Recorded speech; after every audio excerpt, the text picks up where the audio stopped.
Huh. Oh! I have to actually, weird. Hello YouTube, it's me, it's your boy. I clicked the icon that start the stream and I changed tabs, but when you change the tab, it doesn't actually start. Sorry about that.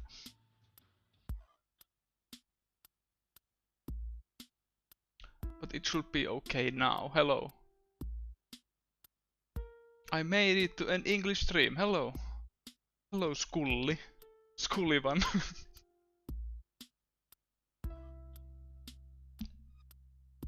I at my game shelf when you ask for them, but they all look most basic default art mashups.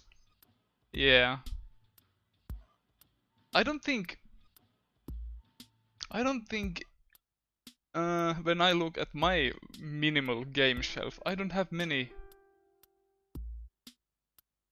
games that have actually good or bad or cool cover arts. Just the basic.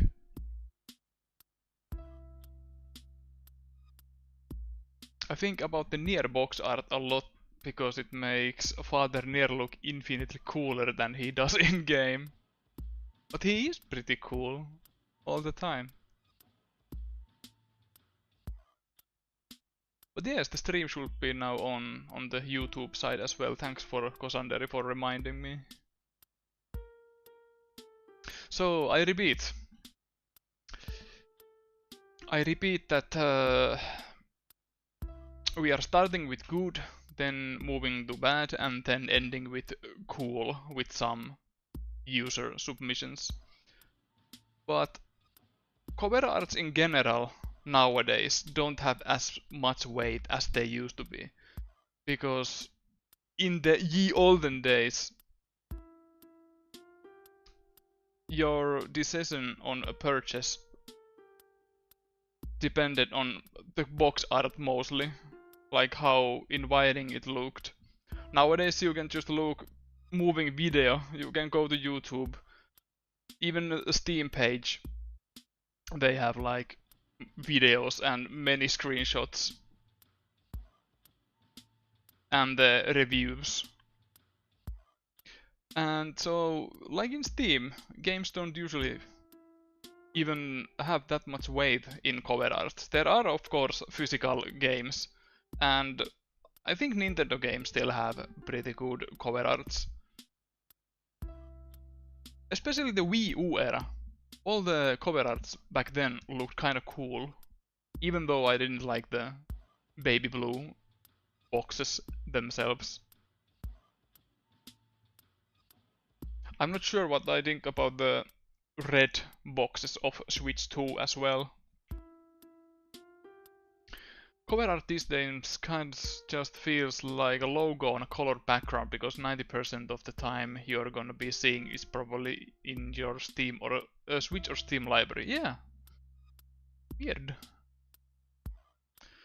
So most of these artworks that I'm showing are from 80s and 90s. Well, not 80s, early 90s and probably a little bit of 2000s, but mostly 90s, because that was the time of good art. So, without further ado, let's go to the actual art page thingy. The first is an artwork you have probably seen on my streams previously. Whoosh. Jesus! I'll have to check the Japanese name. The full Japanese name is Jesus, Kyofu no Bio Monster, which means a horrible bio monster. This is one of my favorite when I think about cool box art, because it's very early 90s anime art. It has cool protagonist aiming with a cool gun at the viewer. There's a kawaii anime girl and cool monster And yes, exactly, the starry I mean hair, is really cool, because everything else in this picture seems to be colored digitally. But the hair has very traditional look, like when you splatter with the toothbrush or any sort of brush. The composition works kinda well. How the girl actually frames, separates the monster and the rest of the picture. It's a little bit weird that the line artist drew the shade of the shade outline of the nose, but then the actual shade is the opposite direction. So I don't know if the original artist was intending that the light comes from the upper right corner. So that's a bit weird thing. A type of art that I would take as a poster without having any idea of the franchise. Well, that's the thing, because I had no idea what sort of game this even is. But I checked it yesterday, and it's a visual novel. It's a horror visual novel. Very Alien-esque.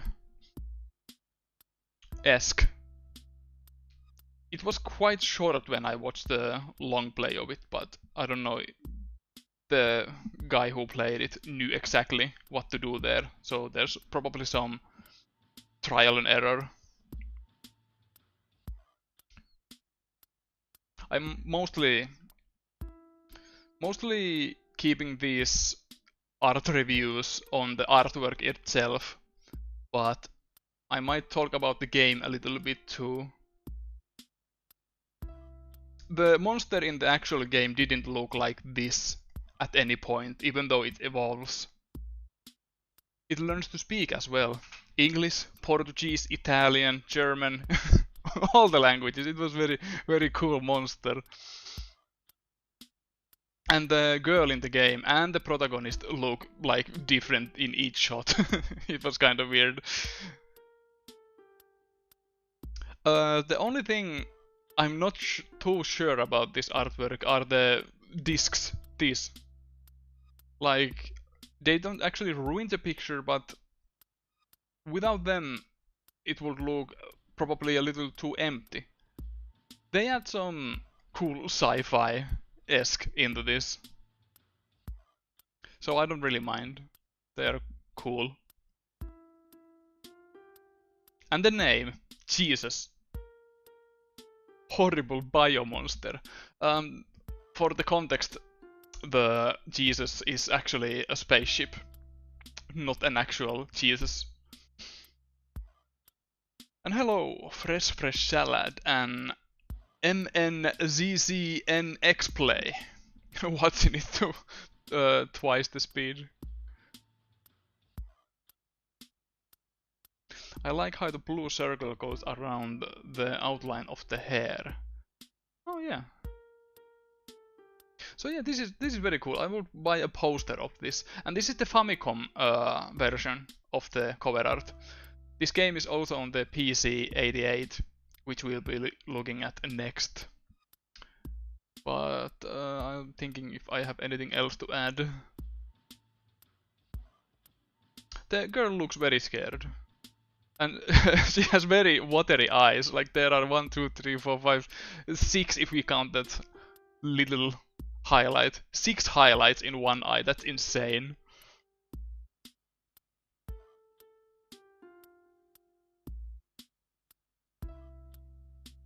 Line art / colorist on different pages just adds to that 80s and 90s art aesthetic. Yeah, when the original line artists and colorists' opinions don't always see eye to eye. They see things differently and might color them wrong, quote unquote.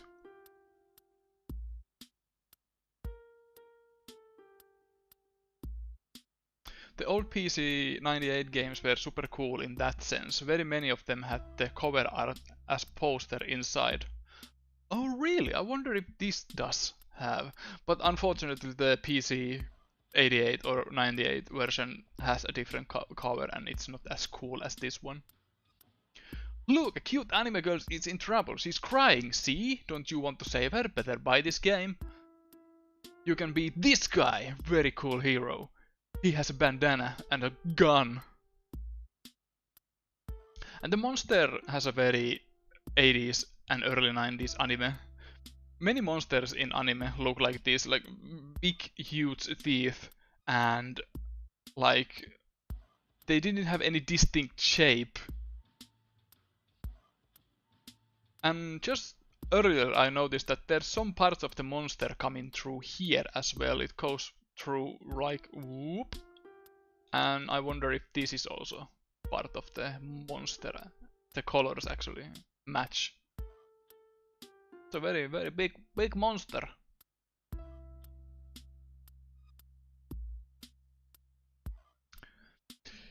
Hey there, I love watching critique of box cover art sometimes. Thank you, me too.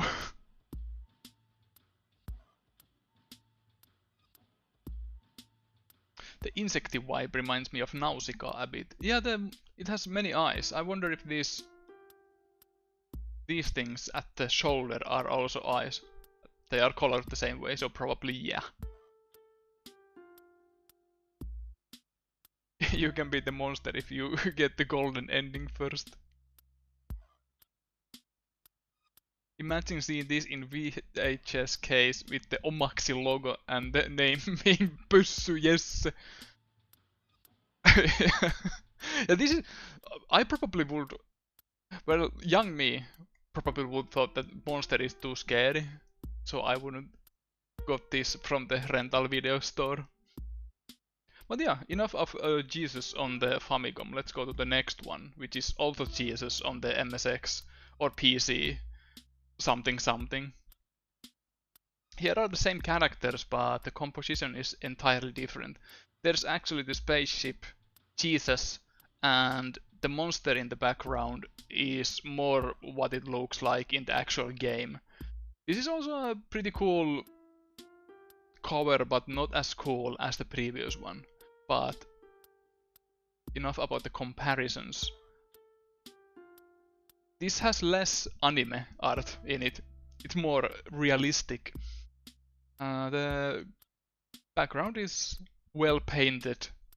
Well, the whole picture is actually painted. So I'll give them that. When the previous one was mostly digitally colored, I assume. Looks like a cover for a sci-fi novel. Yeah! Something like Escape from Planet Jesus or something.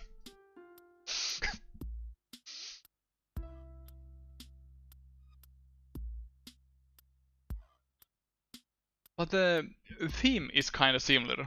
Like, there's the cool anime hero with a gun and cute girl. She's not as scared in this one, and the scary monster as well.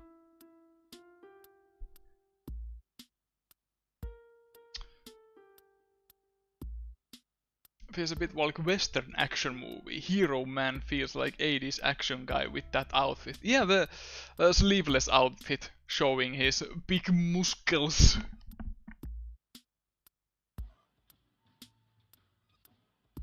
The composition is it's alright. I think there's a little bit too much empty space here.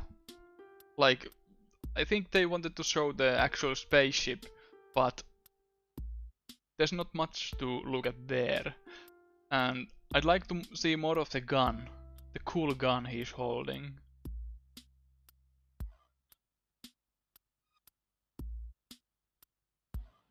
But the green backlight against the alien monster works.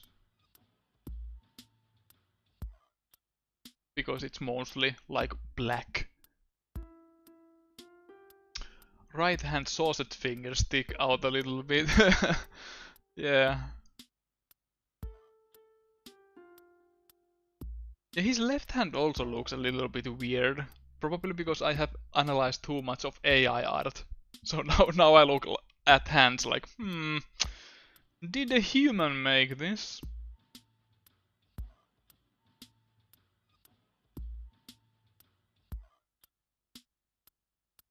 I keep focusing on his ear. It's a kind of a big ear, now that you mention. Huh.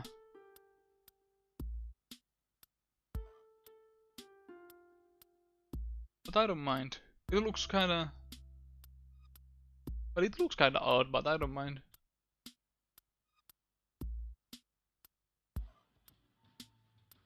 Interesting to see non-anime style stuff. Stuff that looks like we gotta make it cool for the westerners, but on things that are Japanese only. Yeah.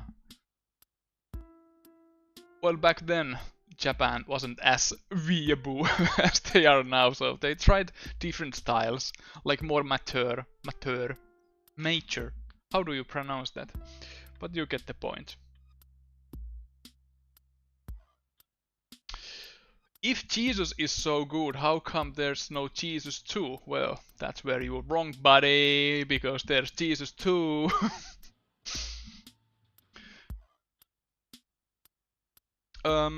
This is kind of going backwards to the original Famicom version of Jesus. Not as cool, but the theme is same. Like there's anime girl and there's cool anime hero, and the gun is even bigger now. And there's no background, just screenshots of the game. Which is a shame. Because I think this would work with some cool... probably not the same monster to the background, but something like hard shadows or something. That they are looking at the monster. There could be in the foreground some tentacles or something. This hasn't been translated, so I don't know about the story that much, but I assume that these characters are the same, but just older from the first game. But no, these are entirely different characters. But if we are looking closer to this particular screenshot, I think this is the main character from the first game. Because he had red hair and a bandana. So he's probably the same guy. This didn't take place in space. It happened in some sort of research vessel on ocean. So props for that, trying something different for the sequel. But I like the hero and the heroine because they look very determined. Like the girl doesn't look scared. She's almost angry. And the gun, I like how big it is. It's big as them. Very cool. Where does the guy's leg go? Very good question. Where does it go? Damn. Oh no, I have to change the corner label. Ruined.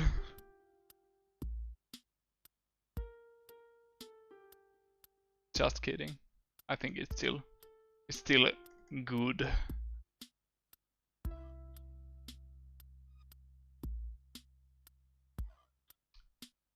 Like, yeah, it doesn't bother me too much, but yeah, I would like to see a little bit more of his leg, because his other leg is very long, so it should be showing somewhere. And yeah, it could be that he's on his knee, and if the girl wasn't obstructing him, the leg would be something like here, probably.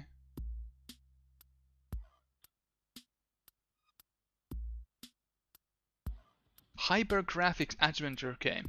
The graphics are very cool. I like the aesthetics of this game.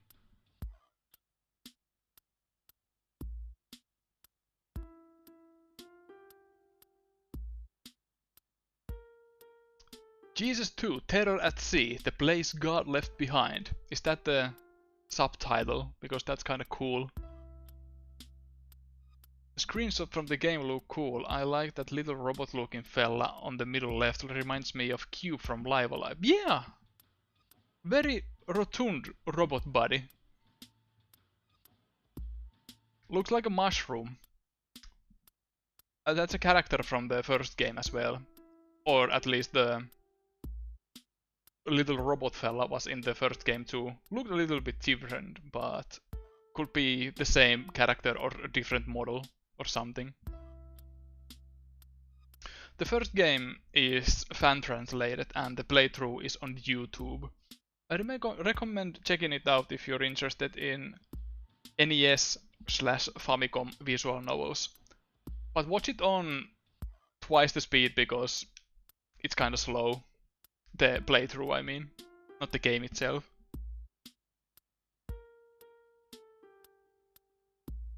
So yeah, pretty cool stuff. But my favorite is this one. If I have to compare two Jesuses and Jesus 2. On to the next one. After this, I don't even remember the order I have this in, but let's see. Oh, Sorcerer Forever for Windows 95. This actually probably isn't the cover art or even box art, but probably some strategy guide or something, but I still added it here because it's very cool. Because it's not a drawing, it's not a 3D model, it's a miniature. It's a handcrafted miniature against a handcrafted backdrop, and I like it very much. It's very cool. A very Guts-esque character from Berserk. Also, that was not the subtitle, just tried to give an action movie joke tagline. Okay. Imagine the disappointment going to the local church and expecting Jesus to be something like this. Yeah. Where's the anime?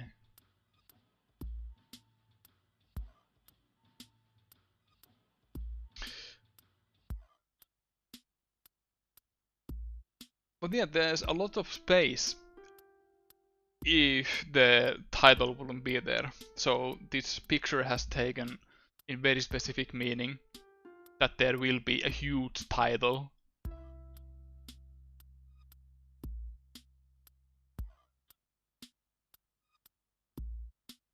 As you open the door to the crypt, only darkness welcomes you. You feel damp air. What do you do?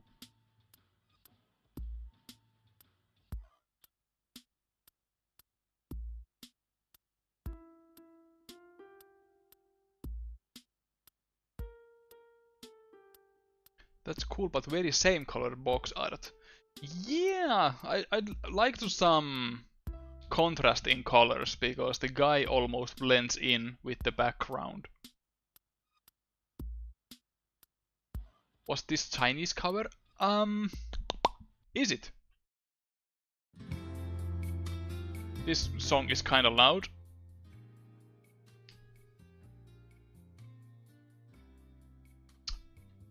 So yeah, this is Chinese cover then.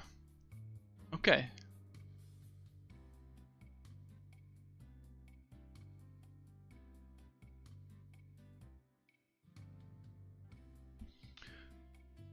But yeah, I wonder what this green stuff is here, because they are trying to add some contrast, but it doesn't work very well when it's such a little spot here.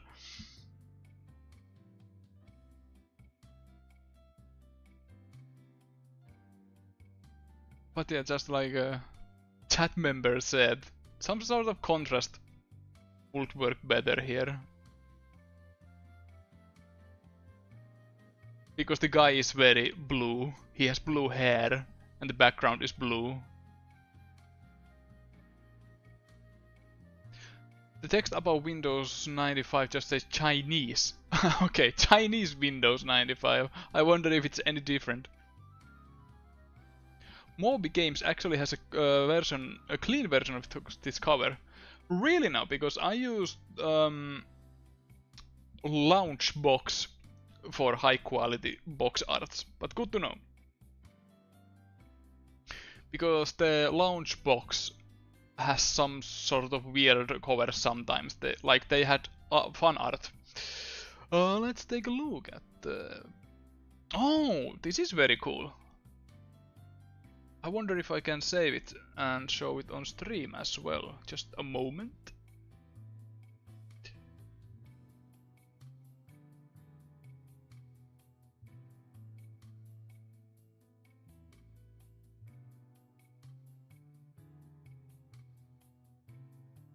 Yes, I can. Nice. It looks like a 4-leaf clover, but it actually isn't 4-leaf.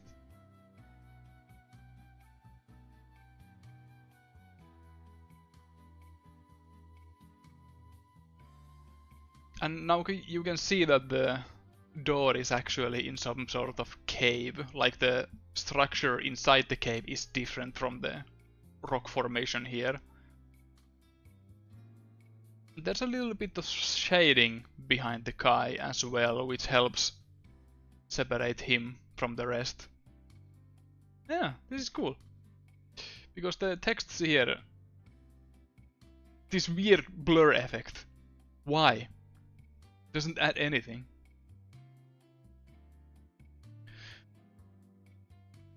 Makes me wonder if there's a connection about making miniature setting and how practical effects and such are very widely used in wuxia movies. Please no spoilers in the chat because that's the next picture I'm going to show. Do not spoil my cool art gallery stream. But now that it's been spoiled, this is the next one. And it's also miniatures and very cool, very atmospheric. And the guy here is the same model or miniature. This has a very cool party relaxing or healing themselves, whatever this glowing effect is. I wonder what she's sitting on, because it looks like there's some sort of bone. Or perhaps there's some sort of dead creature, or is it just stone? Not sure. But interestingly enough, the door here is the same one as in the previous one.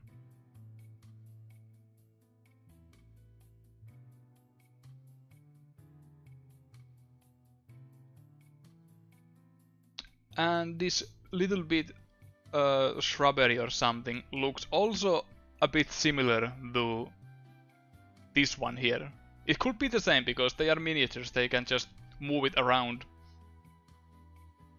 A big skull, I can see some teeth. Yeah, me too. There. Steep stairs. They are very steep.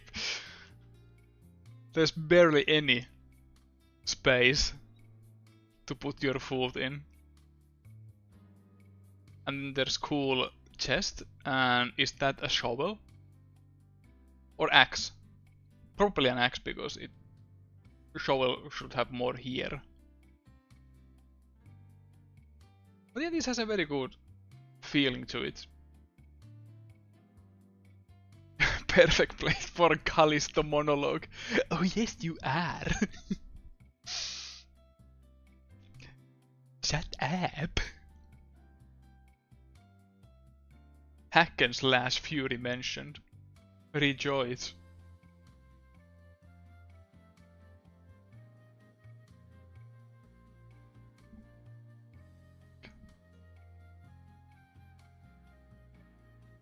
I wonder if the lightning effect is done when taking the photo, or is it added like post-processing. I think some sort of this, some amount of this glow is added after the picture, but this glow is looking pretty natural. It doesn't cast any hard shadows because they are miniatures, and the light would have to be very strong to make something like that. It would be cool to see something like behind the scenes pictures, how big these are or anything. Judging by the quality of this elf, I'd imagine that they would be something like, where's my ruler? I'm making an estimate. They would be something like 10 centimeters at most.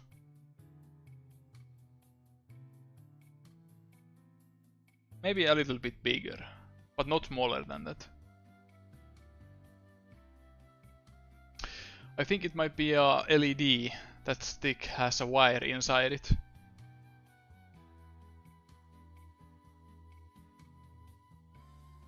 When was this game made? How small were LED lights back then? Is it possible that it could be LED light? To be that small, I mean. 87 apparently.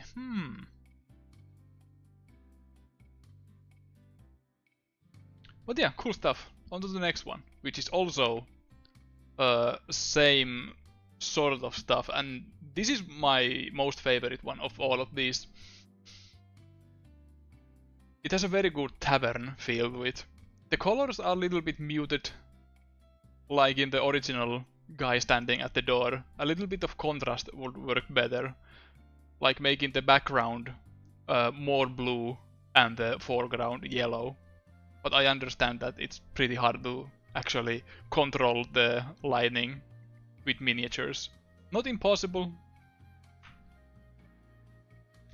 because there are entire movies made with stop motion dolls and stuff like that. But I really like that the light is shining down on the bard here. Like she's the focal point of the scene. I like the guy here standing like, are you gonna order something or just playing there? This guy is not having, he's just too cool, leaning against the wall.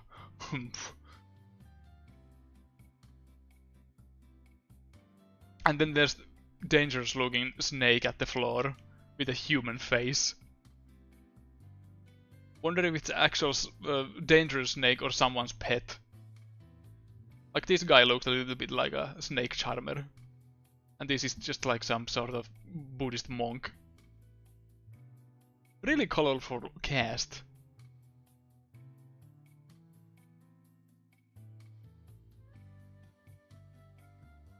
Sulky wizard barkeep trying to get the tunes and more important booze flowing. Nice Buddhist monk there too. Yeah.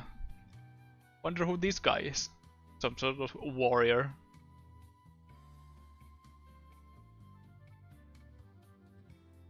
Or solid snake.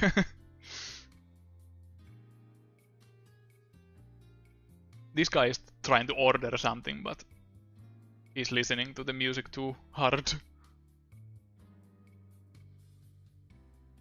But yeah, this has a very nice feel to it.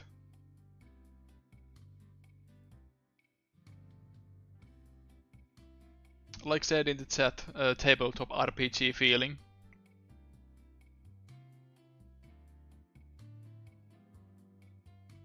Also Windows 95. And again, the photo is taken that they intentionally left so much space at the top so they can slap the logo and name. LEDs were first introduced in the early 60s, so it could have been one. The light and the post-production can hide some of the nitty-gritty. That makes sense. I do like how these last two create a believable scene, while the first one was my pose for a cool cover. Yeah! These are actually, like, you can hear the conversations. Not here because they are listening to music. It will be rude to talk over the music. But here they can be talking something. But this guy is like, door.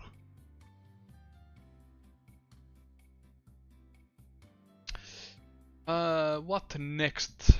I have some previews. Oh, next one is also miniatures and Lunatic Dawn as well.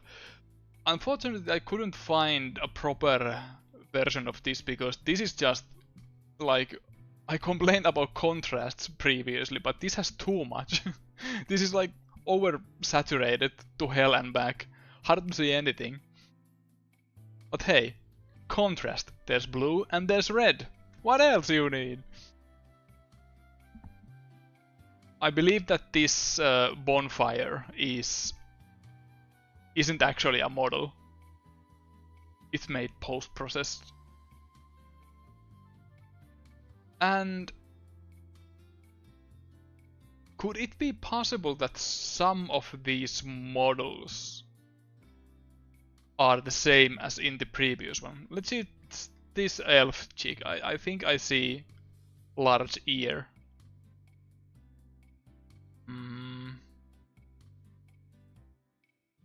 Nah, this one has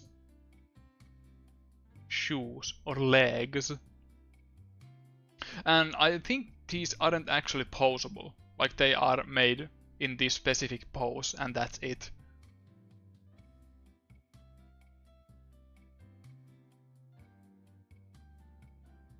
So yeah, these are probably unique.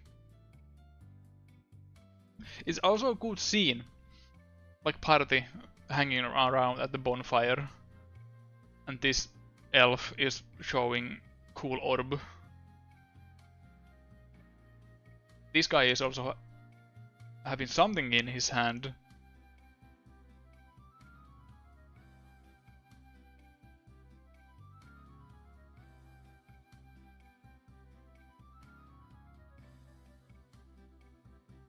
So yeah, would like to see this in proper colors. And again, some behind the scenes material. There might exist a proper version of this, but I couldn't find it. This is the highest quality I could find.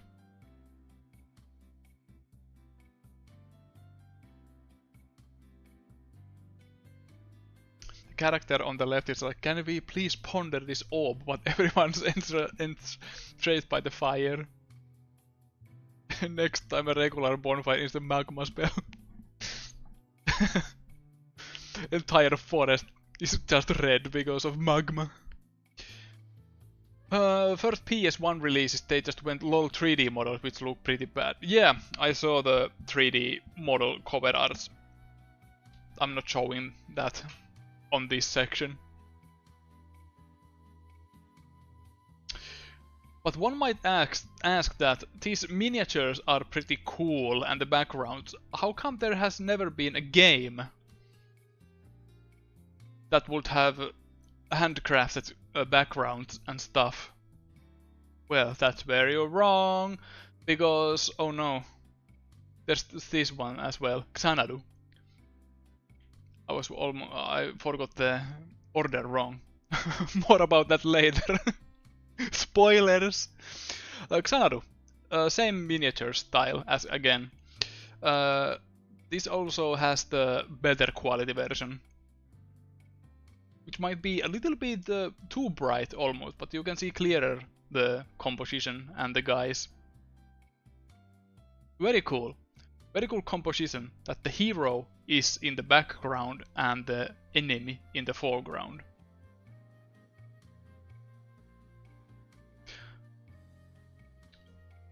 Like, this almost looks like it could be a stop motion animation. I wonder if the cloudy background is an actual print or just edited afterwards.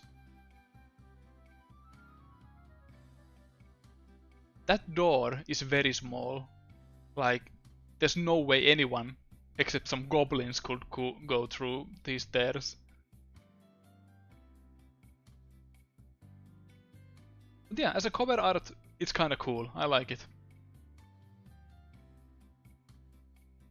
The blue sky actually makes a really cool background for the hero, and the enemy is against darkness. So it's a very cool, like, contrast between good and evil.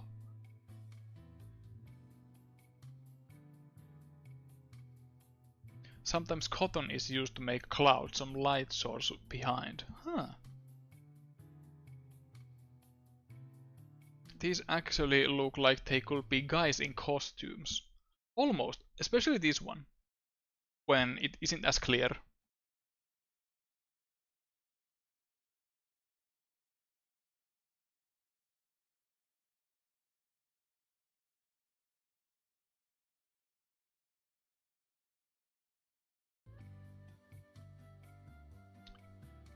I like the hero's armor design too. Yeah, it's kinda cool. Cool shield as well. Oh no, that monster is behind him. I hope he noticed.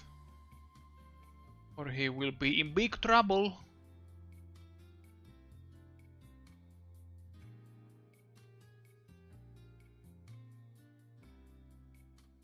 Actually, when I look at this guy's head, like, he has big horn here and small horn here, but is he even looking at the guy? Like, it looks like he's looking somewhere here.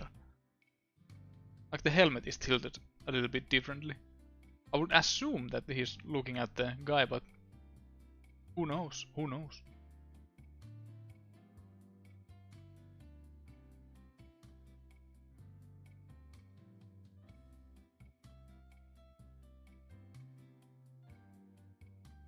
I wonder how long it takes to actually make this entire backdrop.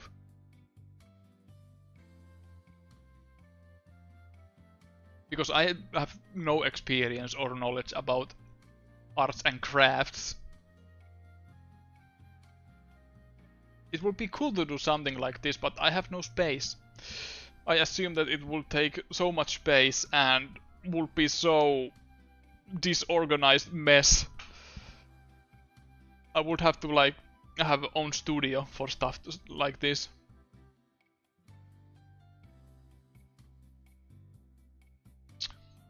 Whole day's work, I would say maybe a week from what I know. Makes sense, makes sense. Because first you have to actually like use some sort of paper mache to make the models and then the painting also.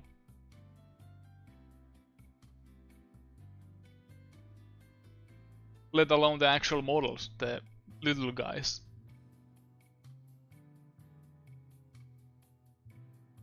But yeah, the next one I think is the one I was talking about earlier, than why there aren't any games that use this style, but hell yeah, that's where you are wrong. Fantasian by Hironobu Sakaguchi did exactly that. They actually made miniature dioramas and 3D photograph them into the game, and the style is very cool. I love it. Like, you can see how some of the stuff is so handmade.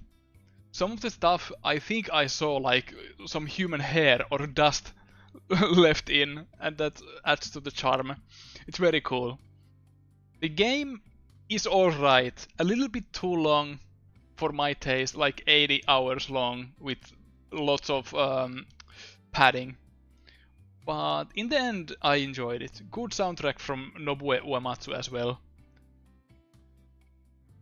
But this stuff is the best. If it were me, I would have enjoyed a little bit different character models. Something that would look like they fit in, because in this form they kinda stand out too much. Something they do in Final Fantasy IX, like exaggerated body proportions.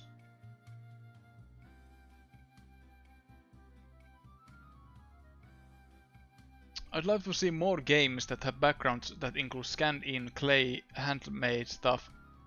Indonesia on the PS2 does that. Does it now? I'll have to check it out. Indonesia. PS2. Oh, this is from the Moon RPG guys. Never heard of this game.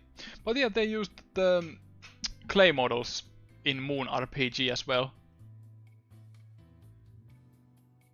These indoor scenes are pretty funny because the carpets are just like paper and they are standing out.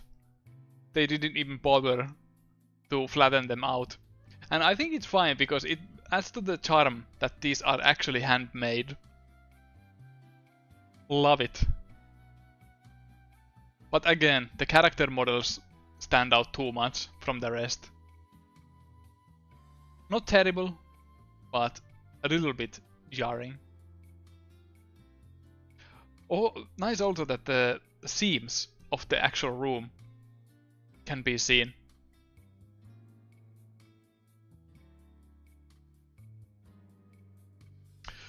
How many little indoor shots did they make for the game? Feels like a lot of work for a room you're in for 30 seconds. There are surprisingly many, but I feel that they could use the same layout, just switching the beds and stuff to make an entirely different room. I think they did that on several occasions, but there are surprisingly many indoor shots. And this shot here, you can see this room for like one fight and that's it. In the fight, the angle is of course from the behind of the characters. Not like this, not from the side. But yeah, this was a very, very charming game.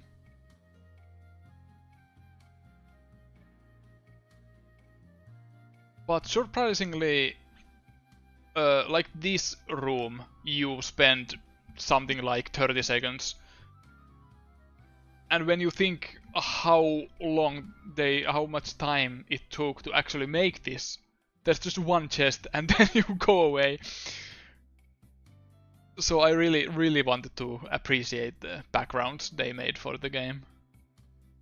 Unfortunately, well, I don't want to talk about the game too much, but unfortunately you don't see these game fight scenes too much because you can fight the little enemies in bunch, and those fights are happening in different dimensions, and that's not a handcrafted background, it's just some weird space rift stuff.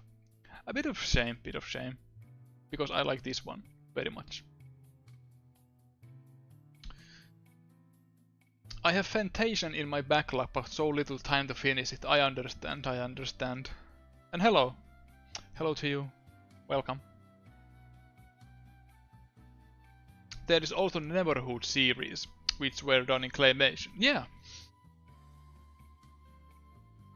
Probably cheaper on the hardware to have an image of a room with collision like that instead of model and light the whole scene in engine. Yeah. Though, not sure about the cheaper part. Will it actually be cheaper to make miniature model rather than 3D model? Questions. Next we have one of my absolute favorites. I know I said that the Jesus cover is my favorite, but this one is one of my all-time favorite cover arts ever. The name is, let me check, Minato Tracia, also known as just Tracia in West. I just have fondness for hand-painted and colored stuff. And this has very Breath of the Wild style with guy standing on a ledge like this. And the dawn sun, morning sun coloring the clouds is very cool.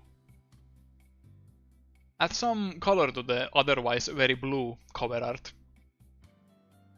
Of course there's some green, but green is so close to the blue that it hardly makes a difference.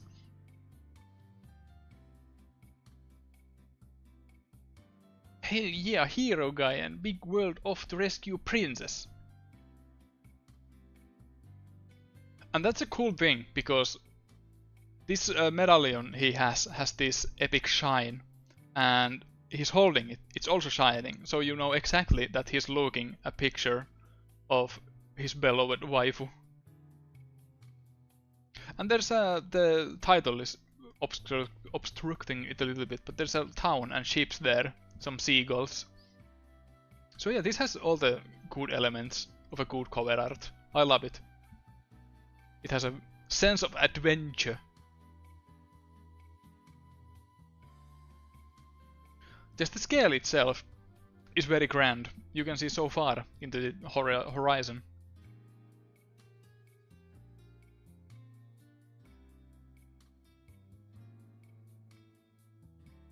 And I just noticed that there's one seagull here. And here, and here! Oh man, there's so many! I always notice these words because they are lighter against the dark blue. But damn, there are many. Many burps.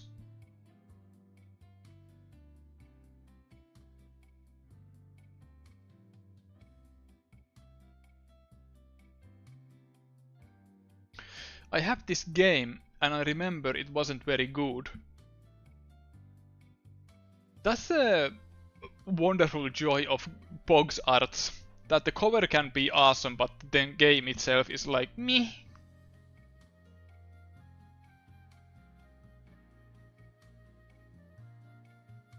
Sense of Adventure 101. Blue skies and lots of seagulls. Top left seagull blends really well into the sky. Yeah, almost look like a little cloud.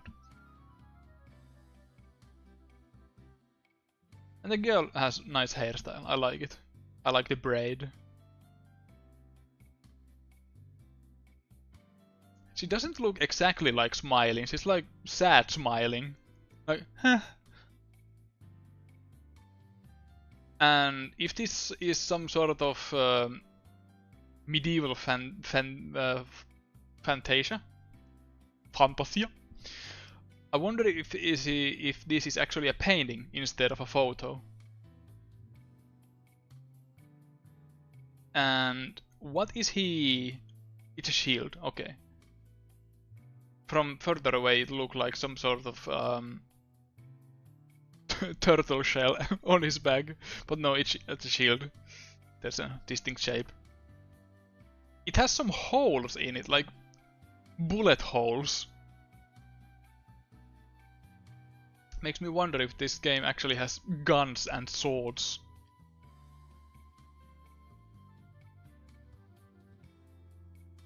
Smile you give her smile photo.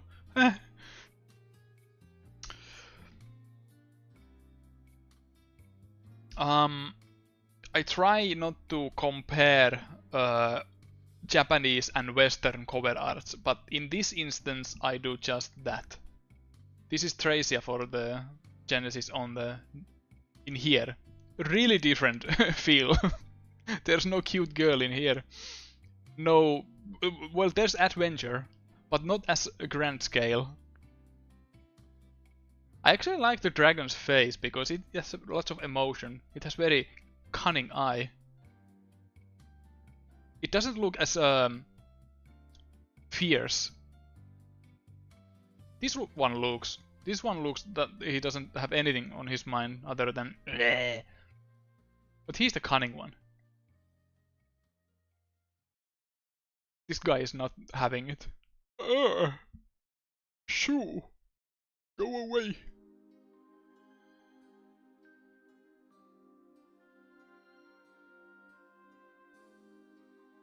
Nice muscles on the legs. True, true. Nice muscles on the wings too. Very muscular dragon. He has destroyed part of the tower too. A little bit weird destruction effect. Like, you can't see from what direction it has been destroyed.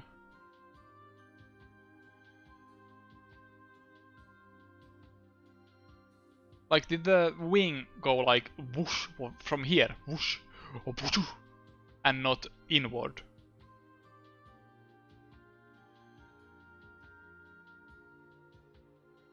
Replace seagulls with the copy paste of this dragon. in this. Yeah, sure.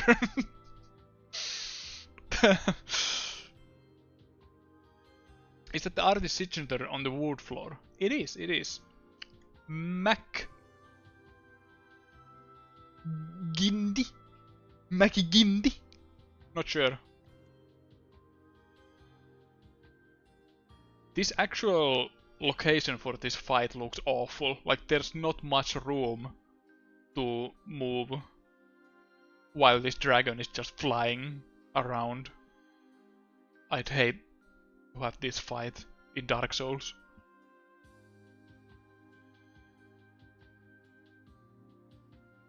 But yeah, not bad cover art, but not as good as the Japanese one. Really big horns. I like the horns. And the dragon itself is very detailed. Like all the ribs on the horns and on the stomach area and the muscles. Very Fantasia. Very nice. What's next? What's next? Oh, this is the same artist as the first one. The artist is called Mahiro Maeda. Mahiro Maeda. I think this is from the back of the cover art, the box. Cool art, cool art. The Japanese cover was just great all around. Love the colors and how they actually explain the ethereal character face floating in the background drop. Indeed, indeed. Without the locket or medallion, this wouldn't work as well, in my opinion. But the fact that there's the glow effect is a brilliant move. That you know exactly that he's looking at the locket. Now back to this one. Not much to talk about this one. I just wanted to add this one and mention the artist. I tried to Google the artist and he hasn't done much other than this, which is a shame because the art style is kinda cool. Next one. Next one might surprise you. Not all, if you know me well, but it's also, for some weird reason, one of my favorites. Deadliest Cats, Sea of Chaos. I saw this in Game Store many years ago, when PlayStation 3 was relevant. And I always brought my friends to check this out, like, cool box art, huh? I googled McGindy and saw Mick McGindy, and they did a few video game box art, including the SNES North American Street Fighter 2 box art. Really now? Oh, he has the Kid Chameleon too. Cool, cool. Nice. Funny how small the circles are. Not sure it's the same McGindy. Well, I think the style looks kinda similar, so I wouldn't really be surprised. But yeah, back to the epic box art. Like this is framed just like Call of Duty covers, where a soldier is shouting at the player, "Do go there, do shoot this guy!" But this guy holds you a crab. Like, what is he expecting you to do with this crab? I'll take this crab.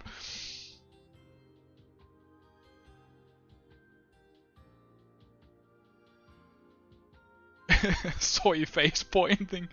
Yeah, he's pointing originally the cage which has fallen from the hook, but the bonus sticker is obstructing that.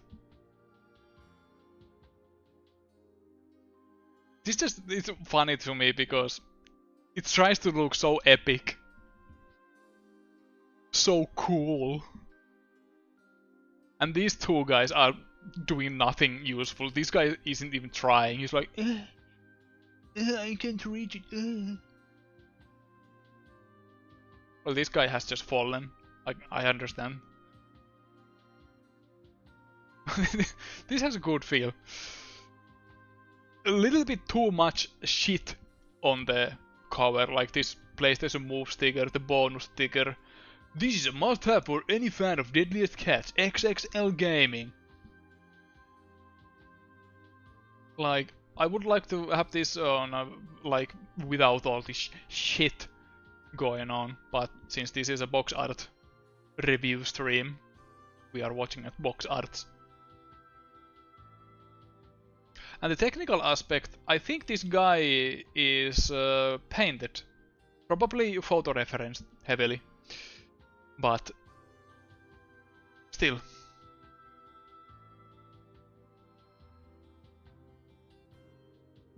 Bonus sticker, quote, 3 logo and PlayStation Move thing. Yeah, a little bit too much. I think this game is on the Wii as well. I'd like to sometime play this. What sort of game is this? I like to catch some crabs in inconvenient weather. But I don't want to get shouted at by this guy holding the crab.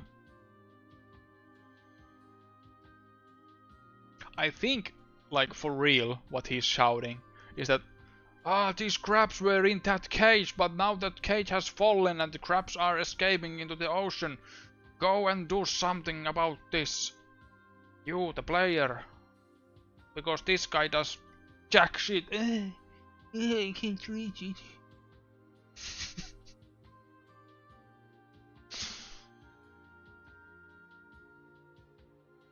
But it's a fun cover. Not actually like a good, but fun. It's fun to talk about. Speculate what's going on.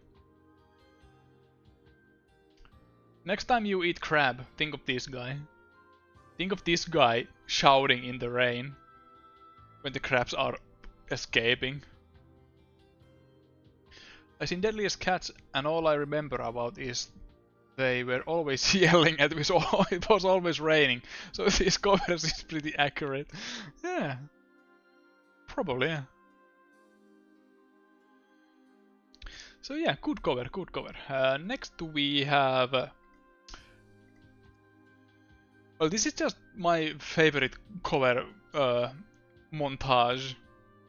But this is also one of my favorite games. Actually, the favorite game of all time. The top one. Resident Evil 4. Or 4 Resident Evil, as it's in the title. But this just fucks. This is very ominous and very promising cover art. And hey, also has birds in the top picture. I don't actually know why they put the logo that the 4 is in the front. Was Resident Evil so big of a name that they just could say like, yeah, 4th one. 4th one of what? Well, Resident Evil.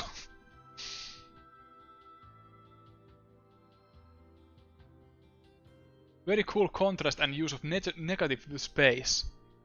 Could be two-headed dragons instead of birds. When we will have like medieval Resident Evil that would have zombie dragons or something like that. Zombie knights and zombie dragons. We did have a zombie dinosaur in Resident Evil 6.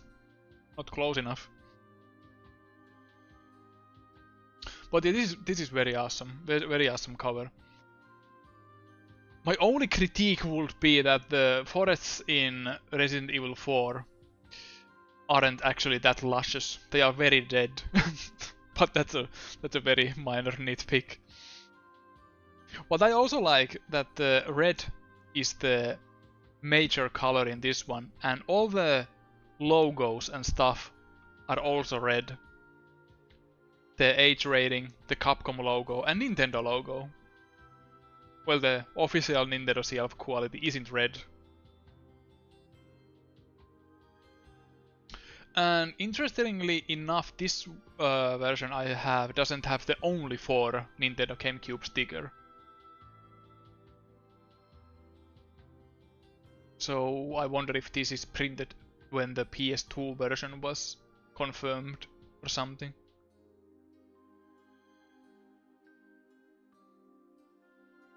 All-time classic. I think even the black and white Wii edition works, but this color combo and framing is clearly better. Yeah, I have the Wii version also on this list a little bit later, because we are watching all the Resident Evil 4 covers now. Because it's my favorite game and I make the rules. This Japanese version of the PlayStation 2, and this isn't actually good, but I wanted to show it because it's very weird. It just has the characters and not in very good framing, might I add. But I saw this the first time just a couple of days ago and was surprised that I haven't seen this before. This is just boring. Like, Ada is so big even though she's barely in the game.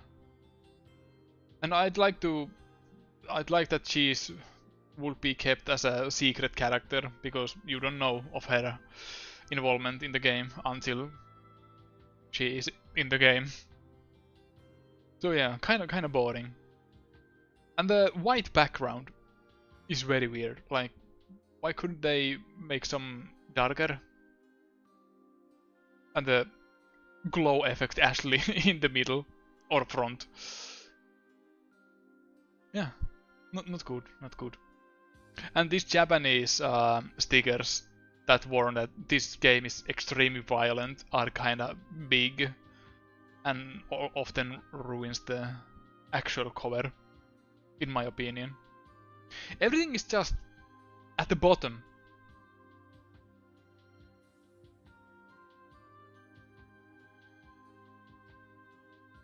Like, there's nothing really here.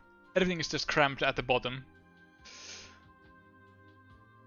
The triangular stamp accompanied with the gun made it look like alchemical wile. A little bit, yeah.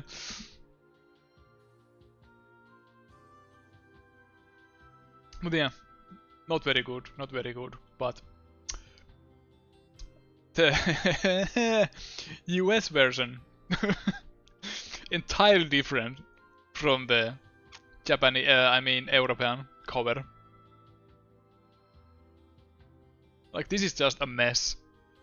Not entirely bad, but very different feeling.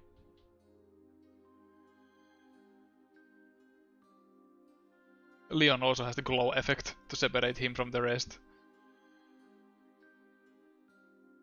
And hey, only for Nintendo GameCube, nice to know.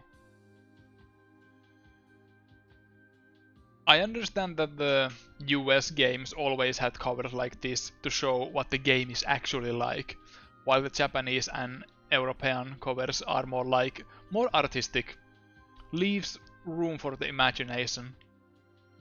Buy the game and see yourself what it's like.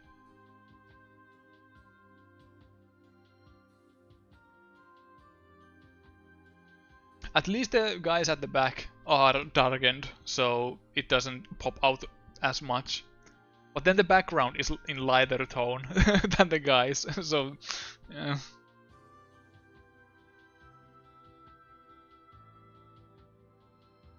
There's also I didn't save it, but there's also the blue version of the Resident Evil 4, which is also very action oriented.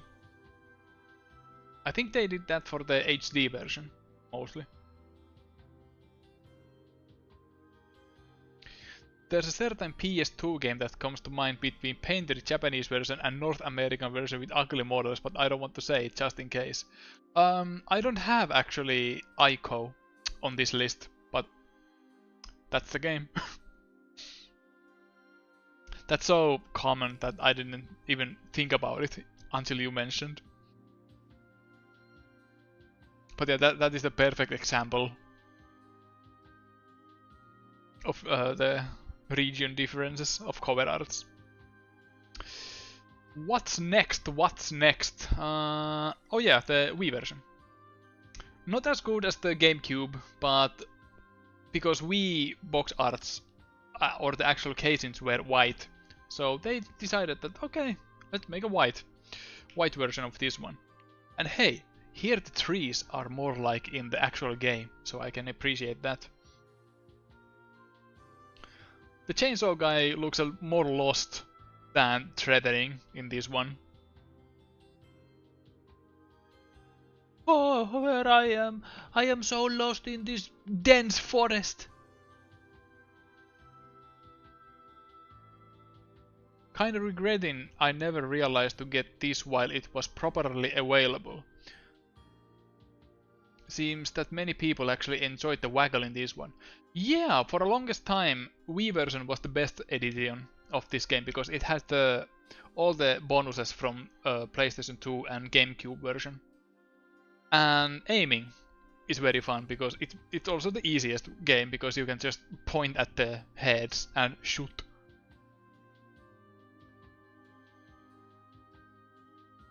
I like that he has an axe for some reason. Never liked that in game. Yeah! I also noticed it when I checked this out, that he has an axe.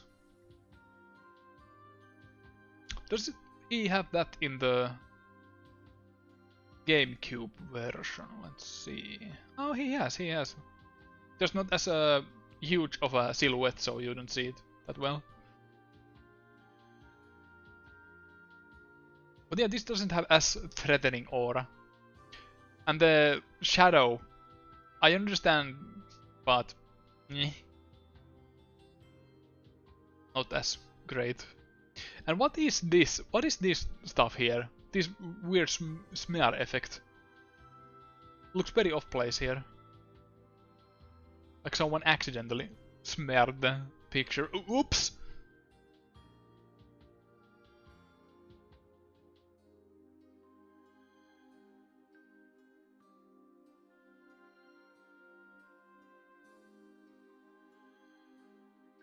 It's like a tall F.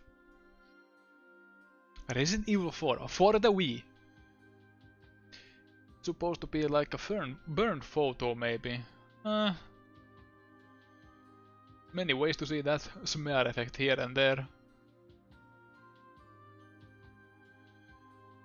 But yeah, I think it works because the Wii casings are white. I don't mind.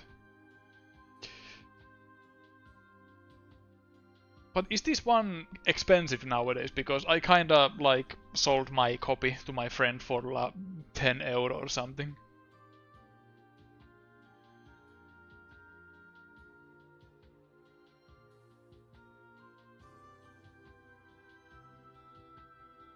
Yeah, on the next one. This one you might recognize for being Super Mario Bros. 3, and it was in the thumbnail. And the prices have definitely gone up. Well, damn. That's weird because Resident Evil 4 is available like on everything. So why just the Wii version is going up? Well, I assume the GameCube version is also. But yeah, back to the Super Mario Bros. 3. This is very good because Nintendo were so confident back then that this game fucks. We don't have to make any super detailed art or anything. Just put Mario on the cover and bright yellow background, blue huge text. The contrasts are very good. Like all the colors pop out nicely. Love it. The thing I don't love is the biggest, most exciting Mario Bros. Adventure yet. Because that kind of ruins the composition. But it's not that terrible. After that runaway successful movie, everybody knows Mario now.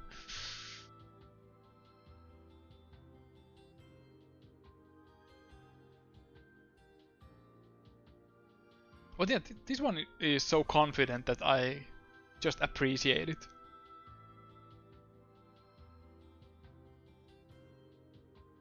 When you see this cover on a rental store or video game store, it practically screams at you.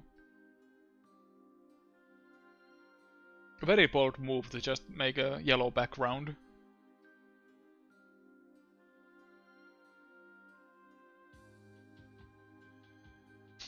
The cover was basic, but the Famicom cartridge did have all the characters and stuff on it, not the NES one for some reason though. Yeah, I know what you're talking about. It is because the Famicom games were horizontal, so they had more space to do different kind of compositions. It's an alright art. It screams about adventure more than this one. But I like this one. And recently I heard that there was going to be a North American version of this art. And the proposal looked like this. I don't understand why. Why would they just make the same cover but in Western art style, quote unquote. But this just looks wrong. This is crap from the Super Mario Brothers Tumblr blog. Very good blog. I don't like what's going on with his legs. If you can call them legs.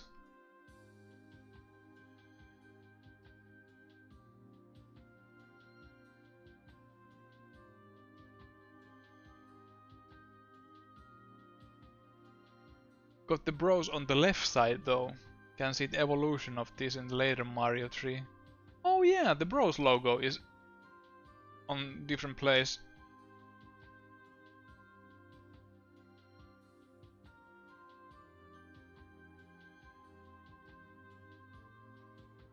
But yeah, I'm glad that they didn't.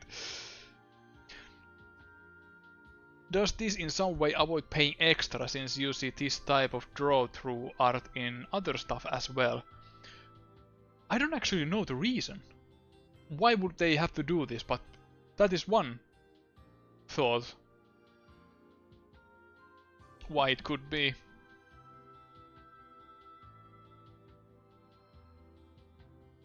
The first printing of the Mario Bros 3 box art had bros on the left too. Really now? Interesting.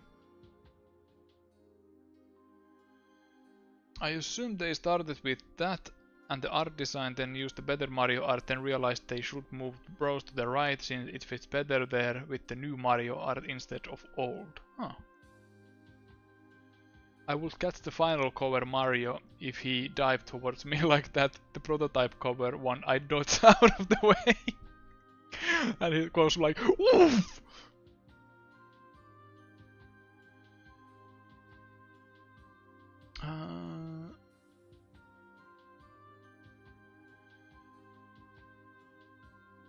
Oh, I'm checking the link, and yeah, the bros is going on top of the Mario. That's kind of bad. Ruins the art. It kinda gives me the Mandela effect, but I heard about the SMP3 changes for the international release. Oh yeah, oh yeah. Every copy is personalized.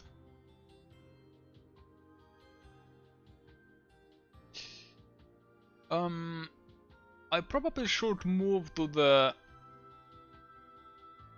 bad box art soon, but let's check few more.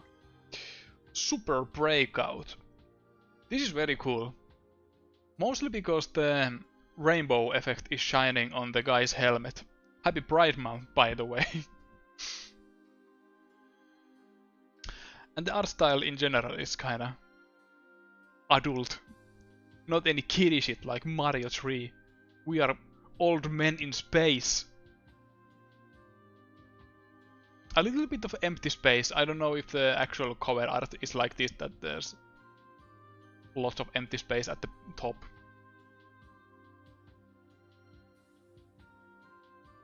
But yeah, I like the rainbow effects here. Very cool. I don't know what this guy is doing because he has like After Effects going. He's doing something.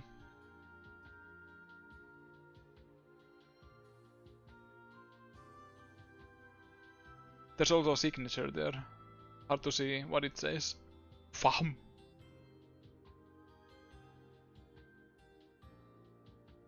He's moving the paddle, of course. Space paddle. I think he's supposed to be controlling the breakout paddle. Not just any paddle, breakout! Super breakout!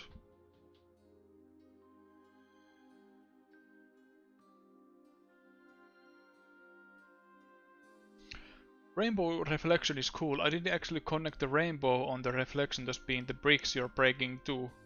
Well, now that you mention it, I didn't even notice that this is like Arkanoid style game. Damn, there it is, breaking the blocks.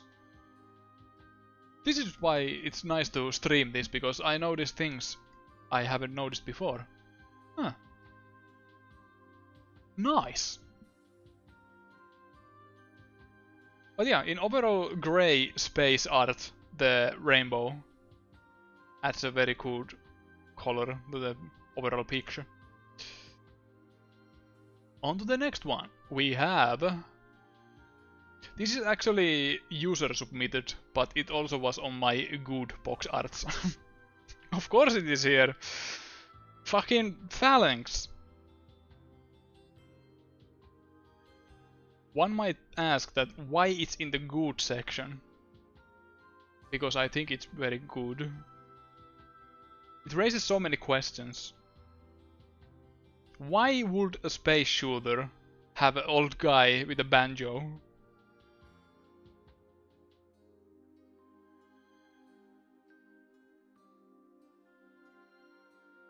I love the comic you made for it too.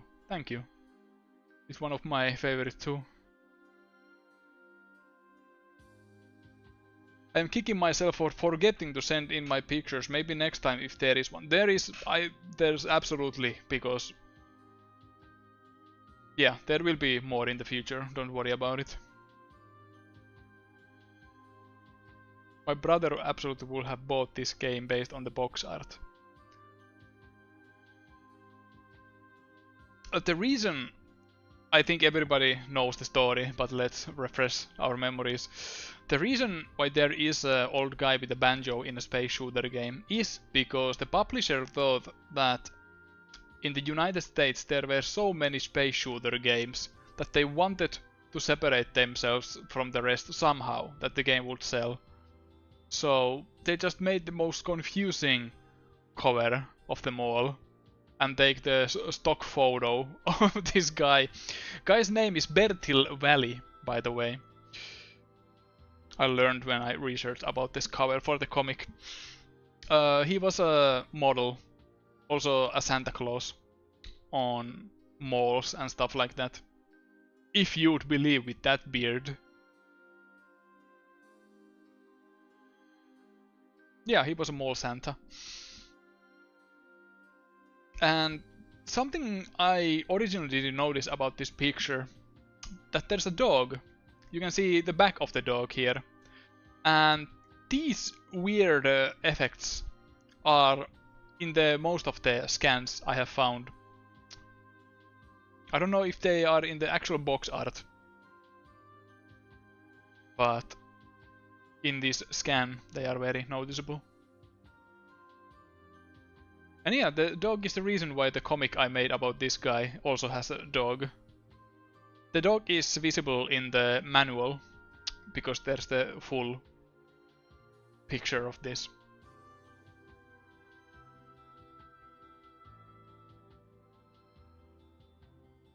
So yeah, I appreciate their decision to use this kind of cover art, because the Japanese and European cover arts are kind of basic, like there's a cool space ship going, zooming around the place.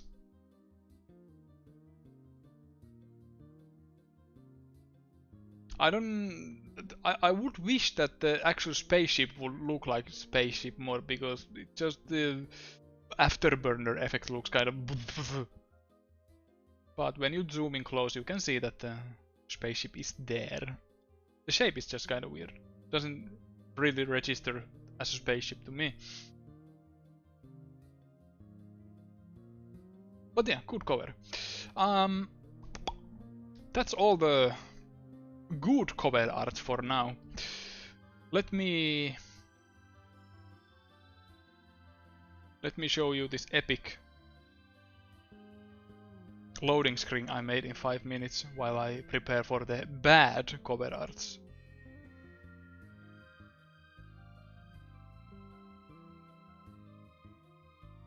And I want to remind you that the bad is subjective. Just box art, I think, doesn't work as well. So if you disagree with me, you are banned, banned, banned, gone forever. No, just kidding. I want to hear your opinion. If there is some cover you think, why is this in the bad section? What are you talking about? Now don't be scared when I switch back to the art. Because this is kinda scary.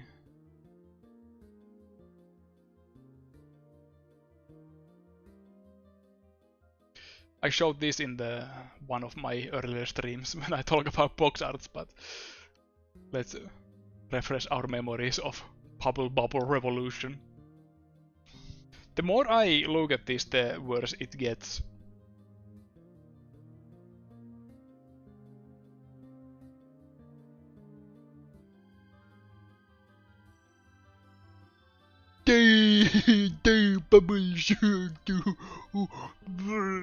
Bubble. Why does Boob have eyebrows while Bob doesn't? That is my major question. And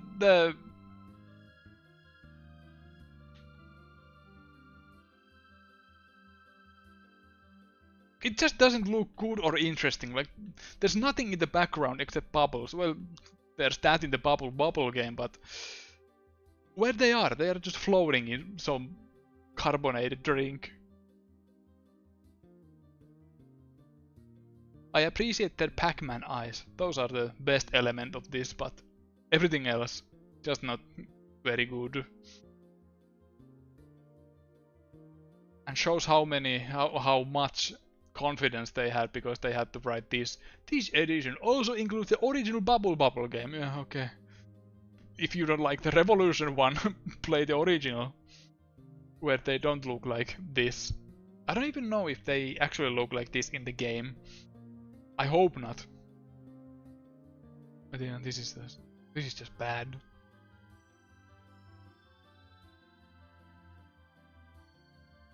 They're just round blobs. They're shaped from 2 orbs. Does the blue one have a right foot? Oh yeah, there is foot here. Not the other one though.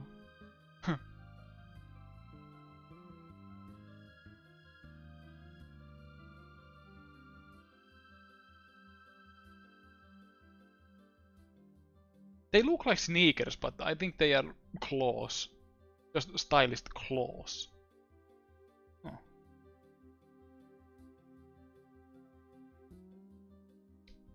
The JP cover looks more charming. Can you link it in the chat, because I don't have it?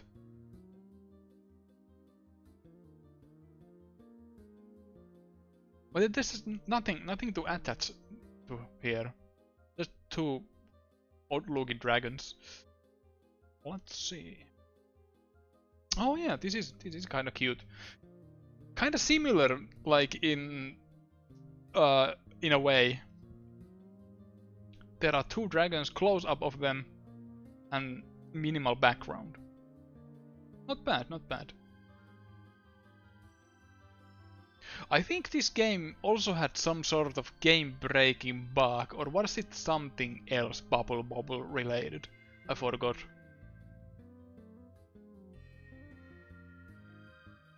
But yeah, on to the next one. Next one might surprise you. But it's Luigi's Mansion on the GameCube.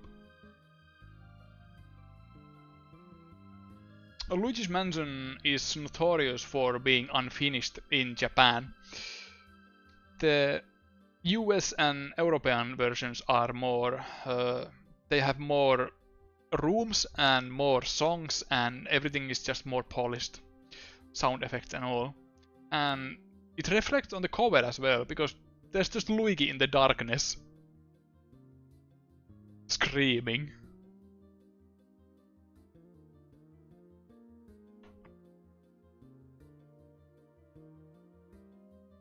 Why? I'm in unfinished game. Help me, Mario.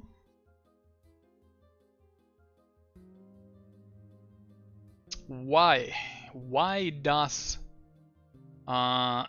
each letter has the ghost eyes except S and N? What's up with that? Could this be a secret message?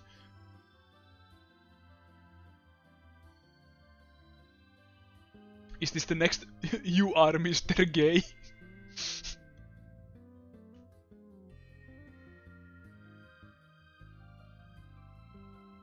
You know, the Super Mario Galaxy hidden message in the box art. But yeah, this is just unfinished, and the final version we got isn't much better.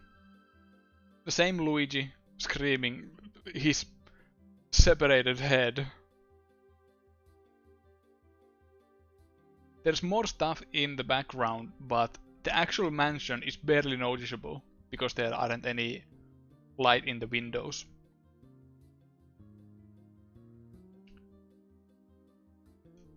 The composition works of course better because there are some other elements than just Luigi.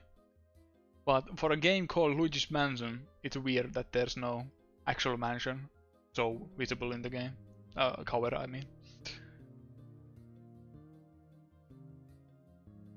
Reminds me of the Home Alone movie poster. Yeah. I just think about the painting Scream by Edvard Munch, where the guy is screaming at the bridge. Floating Luigi head. This is my creepypasta. Severed Luigi head was dripping with realistic blood. But yeah, I just wanted to show this as an example how unfinished this one is.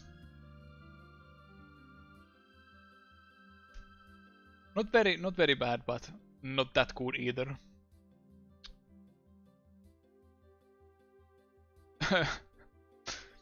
A bad game and bad cover. I think the Japanese one could almost have a cool minimalist look if the logo was smaller and placed in a corner or something. Yeah, it could work, but it just doesn't.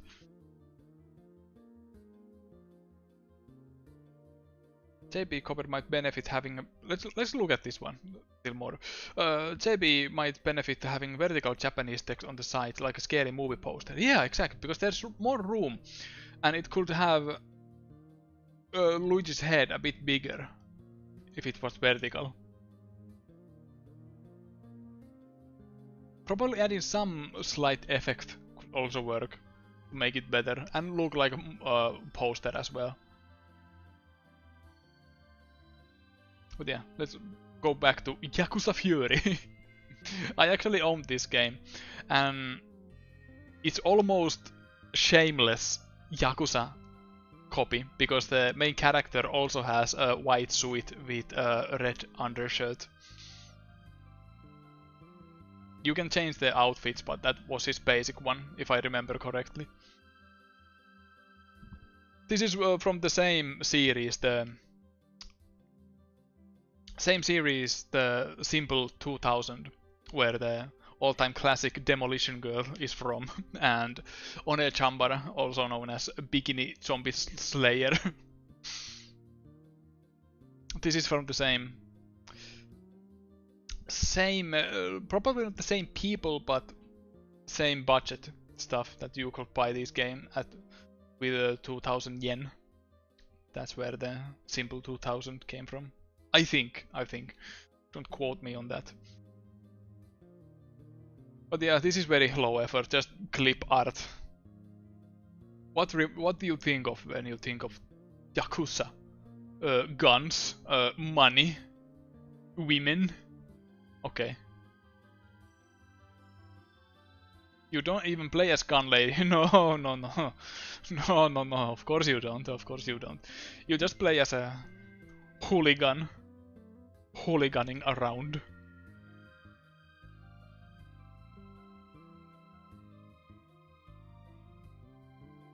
So yeah, very simple cover, but not for the good reasons.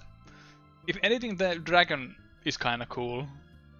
The logo itself works, except that the text has white backdrop.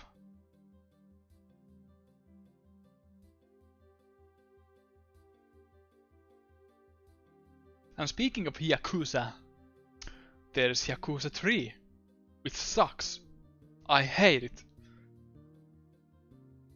In my opinion, Yakuza games have never had that good covers in general, but this is just worst of them all. I think they wanted to show that, hey, Kiryu's in HD now, because Yakuza 3 was the first HD Yakuza game, but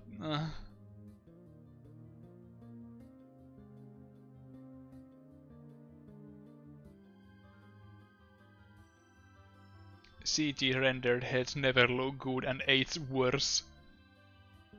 Which Yakuza game has the best cover overall? I think I like the Yakuza 7 or Yakuza Like a Dragon. It has the yellow backdrop. I think that is one of the best ones for me. But I also don't remember all the covers, so I can't speak for all of them. Yakuza always feels a bit like a slightly budget game to me. Recycled assets and the animations are always a little janky, even in the remakes. Well, that's what they are, most of the time. Occasionally they make like an entirely new game, but then they make a lot of spin-offs with the same assets. But it's kinda alright because they don't make them for like 5 to 7 years.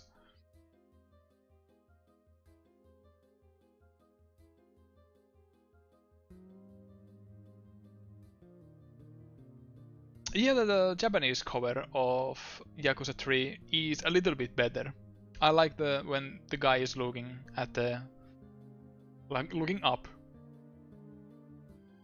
and he has a cigarette in his mouth. That's so cool.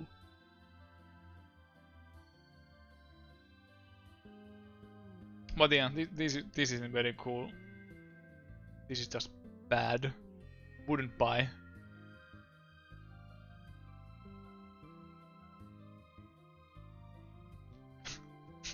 Next we have Pipe Mania.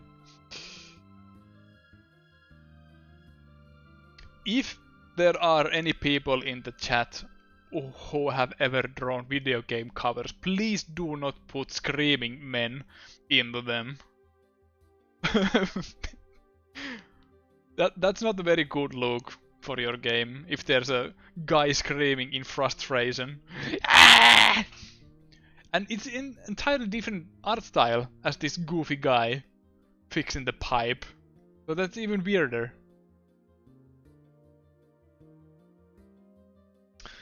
Do you know you can fuse the Yakuza 3 covers? The Europe one, I think, is Kiryu facing the other way. Yeah, I noticed when I checked the covers that the face is cropped differently, depending on region.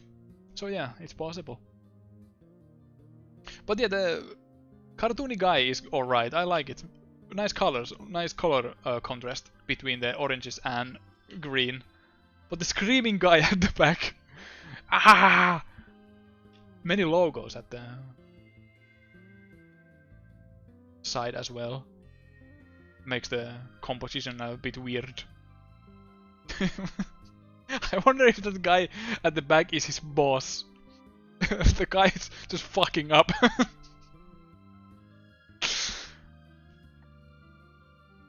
Speaking of screaming, man, I have a feeling I know what is coming. You'd be right. Though, there are lots of screaming men in video game covers. The pipes are his insides. This is very topical because today I have trying to fix my shower drainage pipe. It doesn't suck the water in. I clean it. I use some poisons to clean it out, but it still doesn't drain.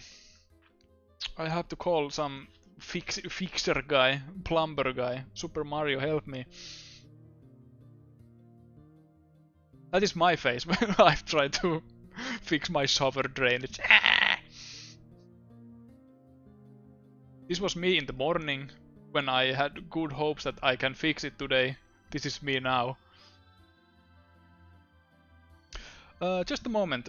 You will hear a doo-doo sound when I take my headset off. And I'll pour myself a drink because my coffee just ran out. Just a moment. But because of I have a headless headset, wireless headset, I can just keep talking.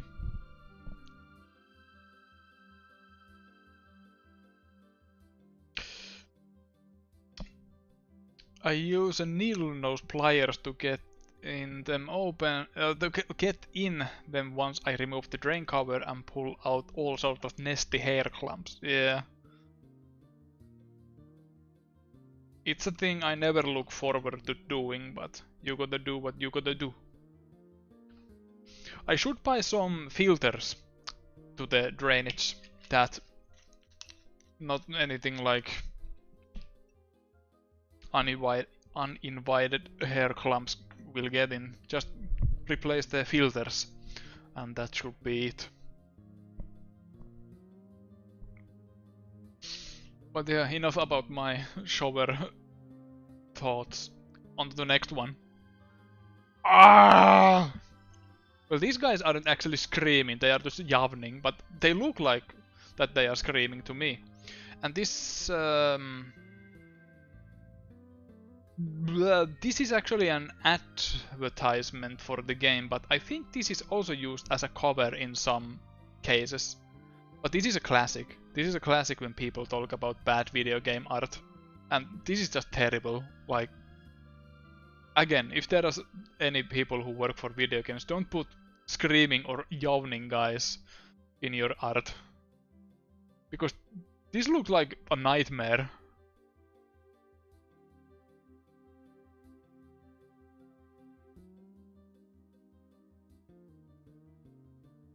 Can't stop, must pop, must boost, or else I'm dust. A scary prospect as well. And it looks like torture. Like, this is a addicting game, I agree, but not this addicting. Very nightmarish. I hate it.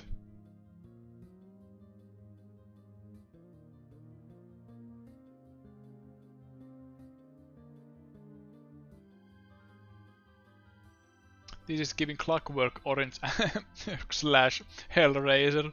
Yeah.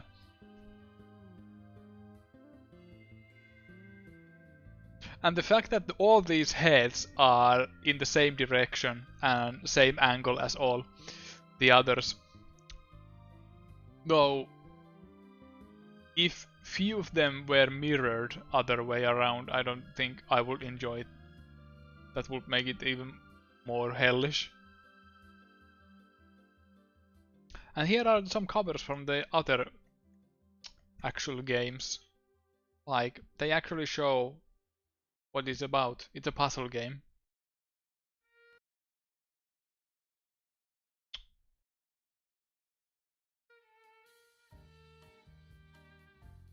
So yeah, terrible.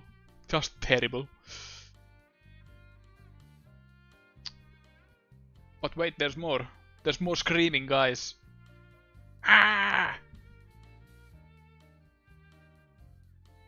This actually isn't that bad, but if you notice that they are all in the same spacesuit, I don't know if it's actually a theme in the game because the game's name is Martian Gothic Ununification. So in a way it's kinda cool. It looks like a horror game. But it looks kinda stressing as well. I wouldn't want to buy something like this. Is this font the Final Fantasy font? It looks very similar. The high letters. It isn't the same, but very, very similar looking.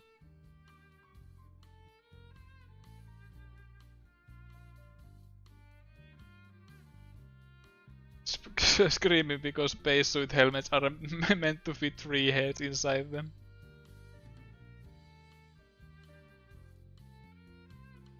They are separated most of the game. Okay.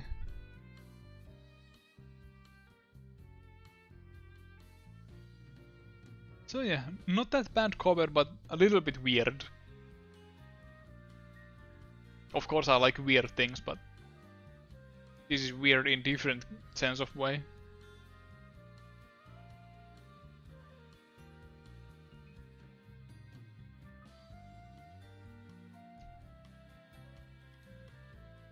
It's very orange, very, very Martian.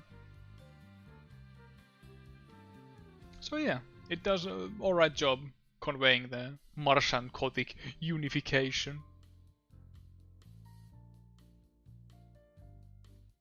No idea what sort of game this is. Point and click that later took ideas from Resident Evil 1. Okay. Not much to say about this one other than screaming. More screaming. This time with a very, very threatening Pac-Man's cousin. Like, I think the blue guy is the protagonist of this game, but I feel bad for the red guy. Like, he's unarmed, and the blue guy has 2 guns.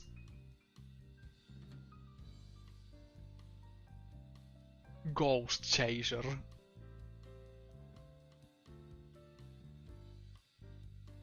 He looks very frightened.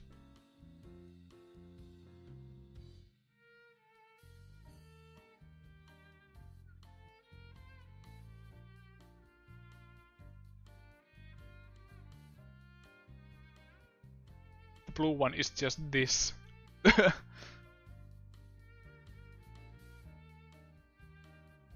As Devourer.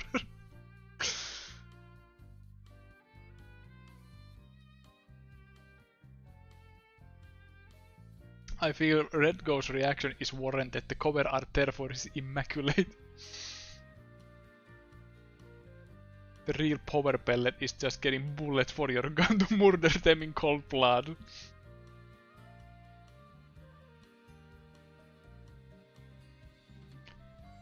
But hey, $6.99. Pretty cheap.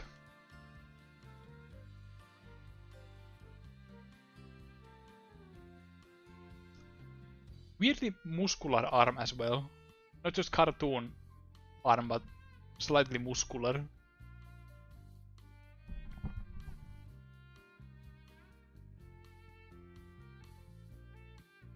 And that's why Pac-Man is yellow and not blue.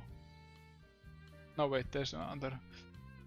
This is the one guy who got into auditions but was disqualified for disturbing behavior.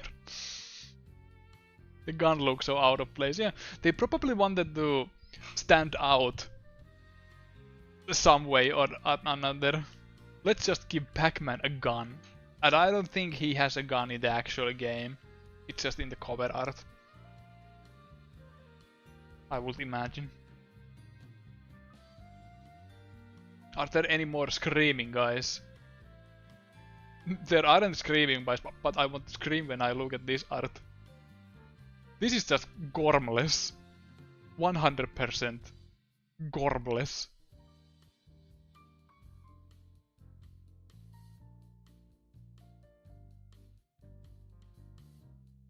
Aren't not Pac-Man's eyes not even looking at the ghost? His head is facing it, but his eyes are turning to his right. Oh, true. What is he looking at? His other gun? Weird. But yeah, this... the composition in this one isn't actually terrible. Like, it has a good line from the left to the right. Make some room for the title. But the character models Especially the main character just looks terrible. Like, I wouldn't want to see this animated.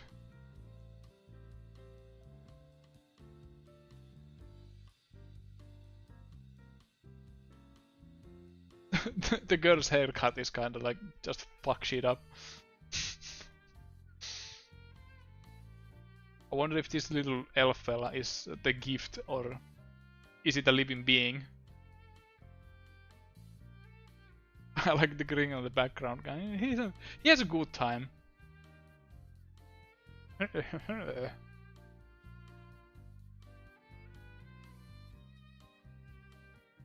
I guess the elf in this game is this game's Navi. Great. I'm kinda interested in playing this because this is a platformer game. Even though I don't want to see this guy animated in any shape or form, but I guess I'll have to. I remember reading a Game Boy Color game's review, and it's probably so bad and unfinished that you can barely even play it.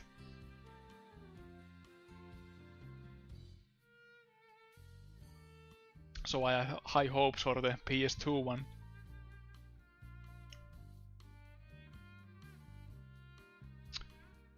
What's next? What's next?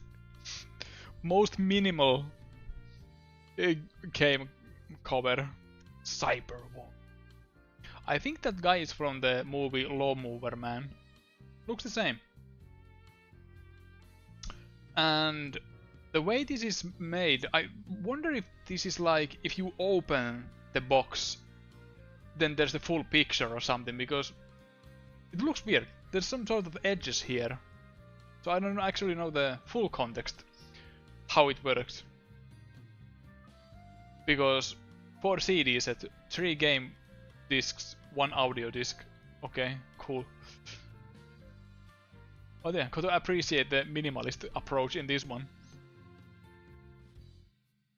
Just a 3D model staring at you in a hexagon shape.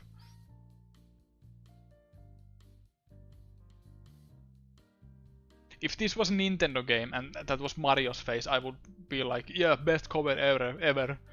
Kino. Absolute cinema.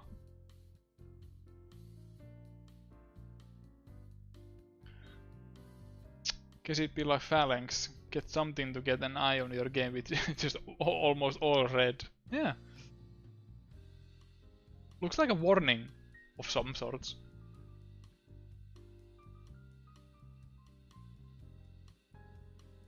Warning, this game may be addictive.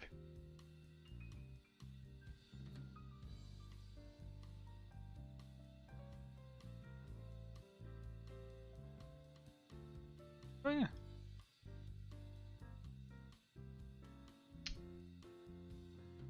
Next we have... Oh, this is just terrible.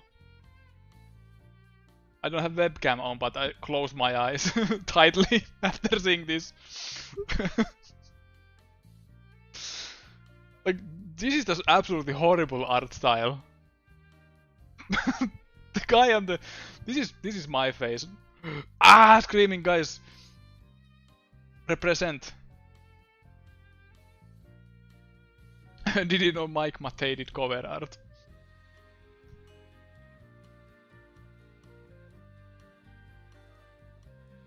But that guy's face is just gormless again. I hate it. In the monsters case, they look alright.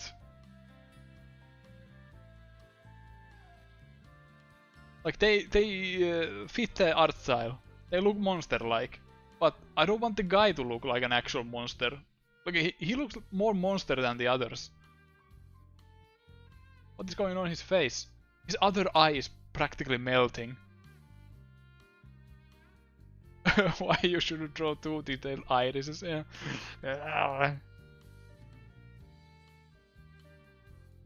Maybe we play as the yellow thing. I hope.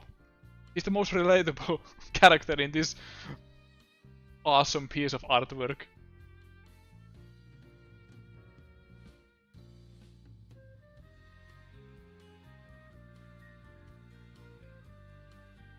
Like, I understand the idea behind the backpack, that it's spilling out jewels, but it's spilling like from the wrong direction. Like, they should be falling from the top, not at the bottom, or against his back. But that's just me.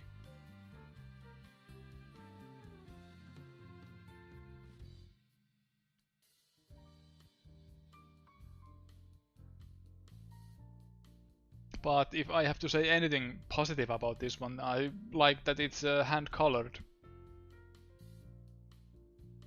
Beautiful. In a way.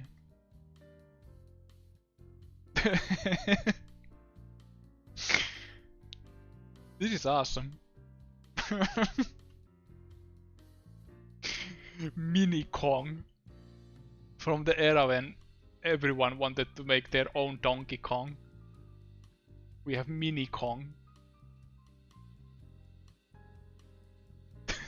Like this is so much stuff going on.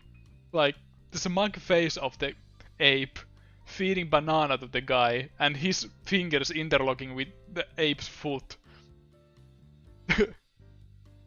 And what is going on with this chick's mouth? What is this? What is on her chin? The second mouth? No, wait. Is that the upper lip? And that is the lower lip. That is the mouth. No, wait. I don't understand. Like, that is the mouth. Frowning mouth. But everything else, that is the lower lip. But what the hell is this? And the coloring is...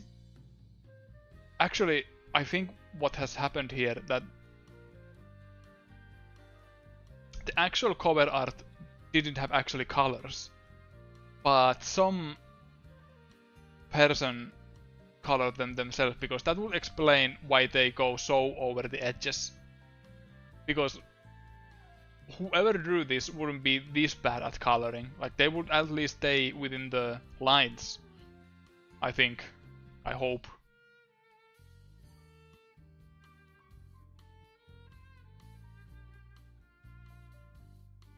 But then there's lots of lots of going on.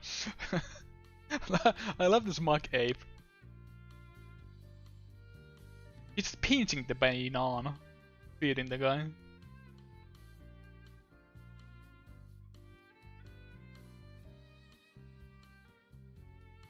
But yeah, the lady's face is just weird. Without this shit, it would make a lot more sense, but nope. Gotta have extra pimples on the chin. And fun fact, little bit of history thing, but if you ever see photos of people and people have put an X on them, that means they are dead. That was a common thing in the World War II when I've seen some photos. Some people just, if they have found some photos, people have marked them, the dead people, with X.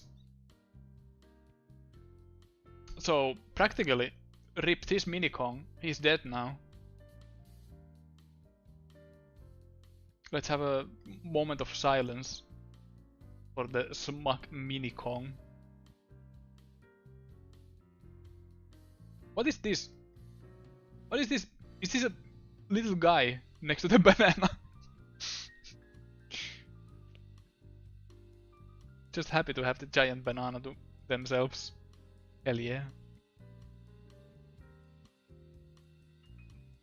Oh yeah, a fun cover. Not very good, but fun. This is not fun. This is horrifying. Oh my god.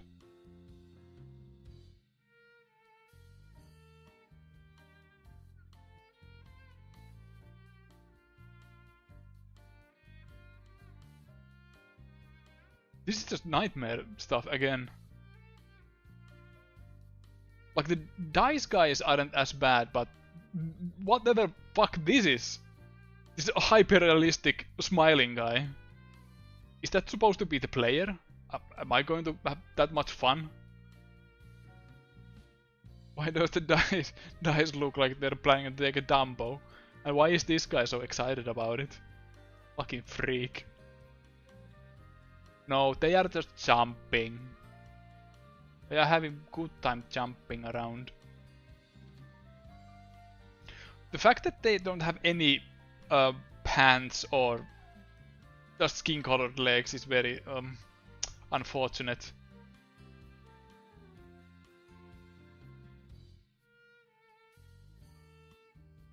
Would it be funny if all the dice had bare feet?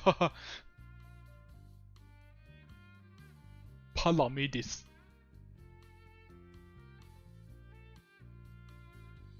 This guy's expression is terrible. I don't like this one. Well, this guy is also almost having tongue out. So I don't like that guy either. This is my favorite. He's having a good time. Blends a little bit to the background. And hey, there are more in the background. They are just silhouettes, but there are many dice guys. Similar eyes to Bubble Bobble characters. And oh yeah, Pac-Man eyes. True. A product of its time. The Pac-Man eyes.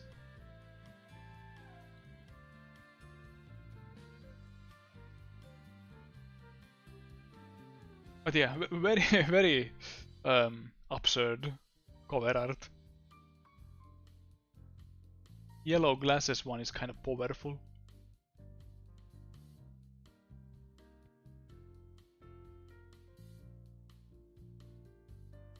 I wonder if these characters have funny names. Or what this game is even about. Probably some sort of puzzle dice game.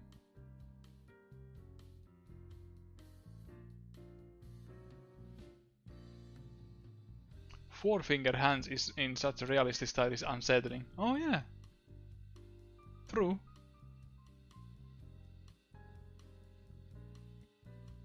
Wait, are those his ears? They are. They just blend too much with the head that the shapes are kinda fucked up. And this guy's feet, they are smoking, like he has just jumped on the top of this guy. Dust kicking out. Okay. No more of this. Let's look at this.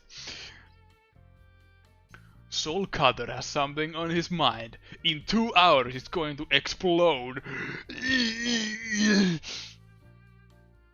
I'm going to push a nut. Mind-blowing game.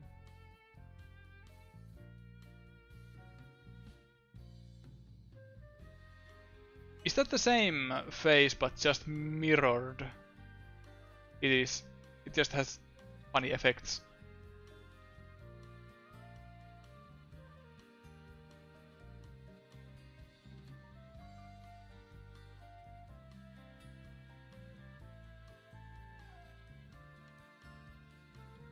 This isn't exactly, if this is a FMV game, this isn't exactly horrible, but these guys at the sides just look off.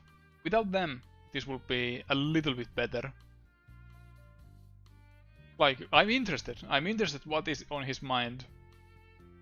What is going to explode? But I'm not too sure if I'd put this face into the cover. Same with the screaming faces. Absolute cringe.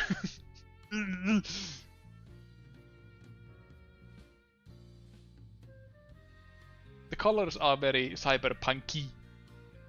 So that's something. And cool 3D backgrounds. The colors are alright. But yeah, my only nitpick is these two guys at the sides.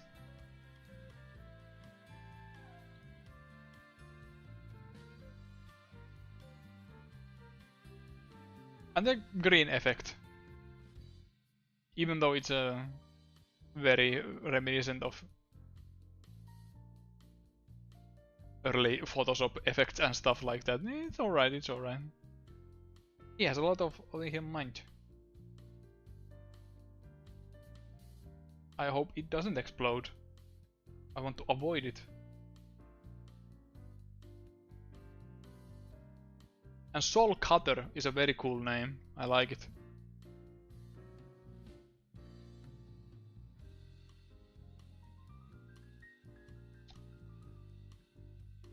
Next there is Digidoc. Very simple, but why is he so angry at the TV?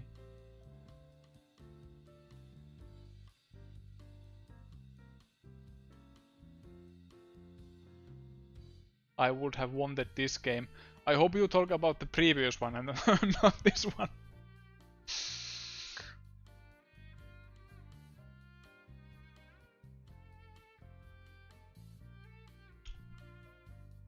Duck meets TV. Mad that dang goose got the game, but they all got was a duck hunt. It's an analog TV.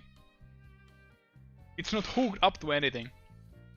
So of course the duck is angry, because the TV doesn't show anything.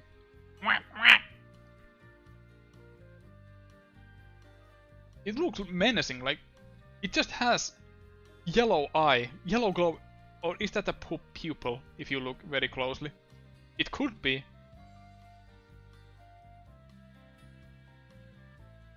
Duck is creating enemies in his head.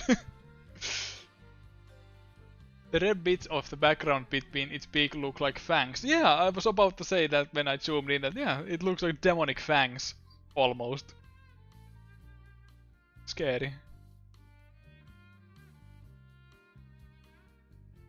How do the shadows work? If this screen is like lit up, it is creating shadow, but the looks more like an ad for a repair company. TV don't work and you mad? We help. True, true. Or some sort of technical difficulty screen. Please wait a moment. Where this duck is screaming at the screen angrily.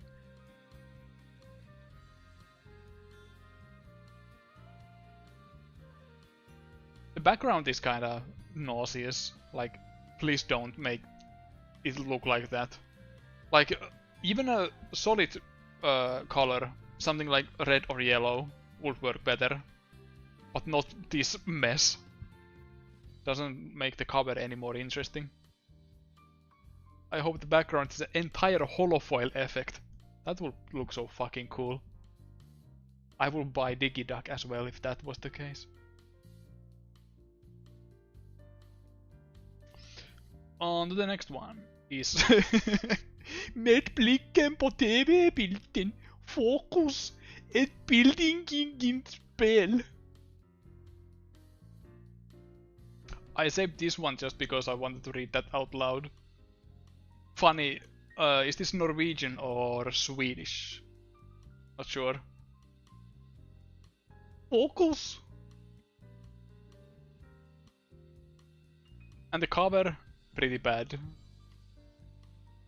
Please don't put confused people in your game covers. Ah, what? I don't understand. But hey, green and red are complementary colors, so good job. It looks like a game with Team Falling music, absolutely.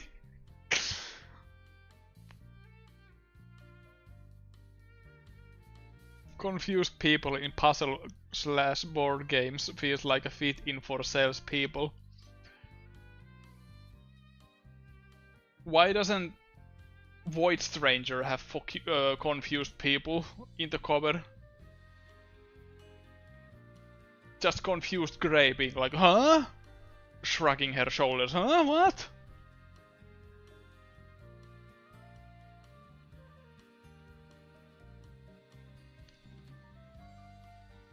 I say this because the composer of the Void Stranger is in the YouTube chat.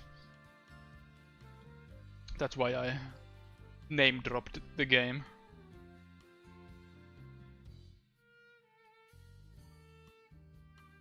Void Stranger has confused people in front of the screen.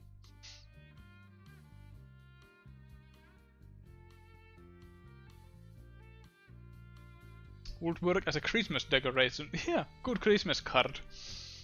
Screaming and confused is me in hard mode in Voice Stranger.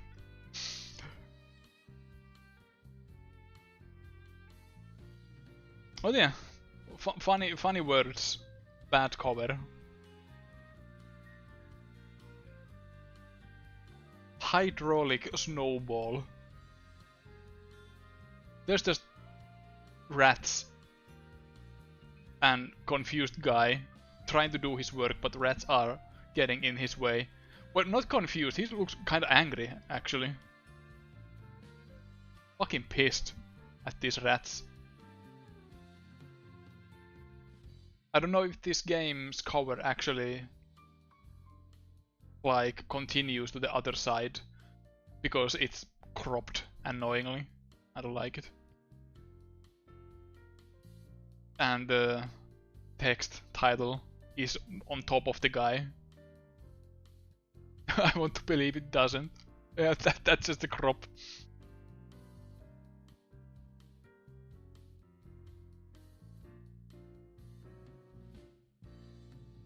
I can't believe you're actually doing this.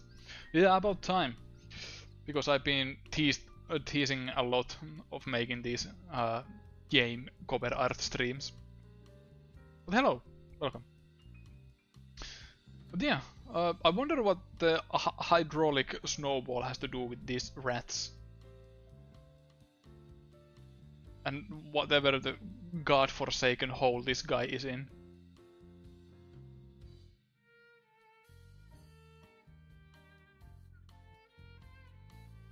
The one in the fourth panel looks like a marmot rather than a rat. Oh, true. Kinda, yeah. I just assumed they were rats because rats are always the enemies in video games. But the actual line art is kinda alright. I like it. Back on the road I go. Thank you for visiting. Have a good rest of the day. Hydraulics, snowball and rats have so little to do with each other. I assume this game's a Sokoban clone for just more total irrelevance. I hope. It's fun to not know what these games are all about, just imagining what they could be. Like, I'm not going to even check, even... in some cases I might be very interested to check the game out, like the Jesus Kyofu no Biomonster. There I checked the entire game out of curiosity. Continuing with the rat theme. Rat splat. A truly revolting game. Please don't say that. Chase the rats down the sewers, splat them with your hammer, spray the monsters with your aerosol can, and rescue the cheese. This guy is having too much fun splatting the rats. Like he's crying tears of joy while these rats are just getting sprayed. He looks like Tom Green a little bit.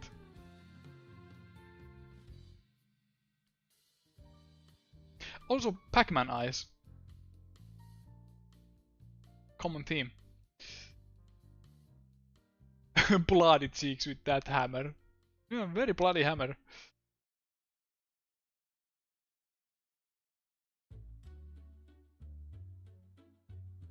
That rat is going to have a feast with that cheese. I wonder if these screens here are something the game actually looks like, because that would be kind of interesting that they actually drew some of the screenshots themselves.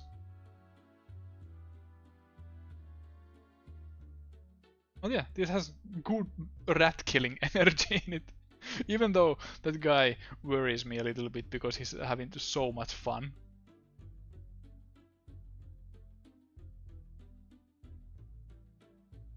This looks like one of those cartoons they would show like during World War II before the news.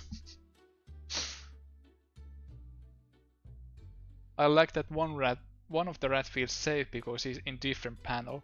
Yeah, he's far away from the middle panel. He can enjoy the cheese in peace.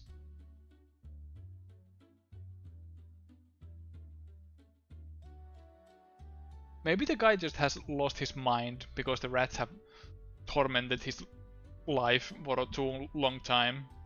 And he just snapped. Those aren't actually tears of joy. He's just crying and laughing at the same time. Having a psychotic attack.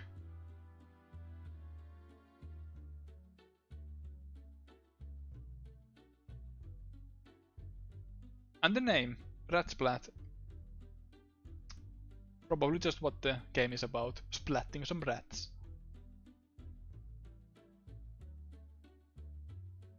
But yeah, please don't write a truly revolting game in your box art. Doesn't make a good look.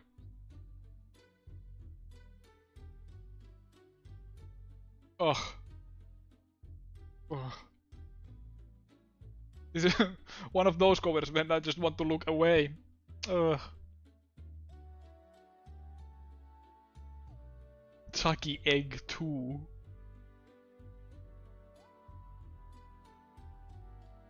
Like, ugh. What is this flesh-colored Eggman who's naked? Thanks John B for drawing this one. I hate it. And I almost read I almost read this bottom text a little bit wrong.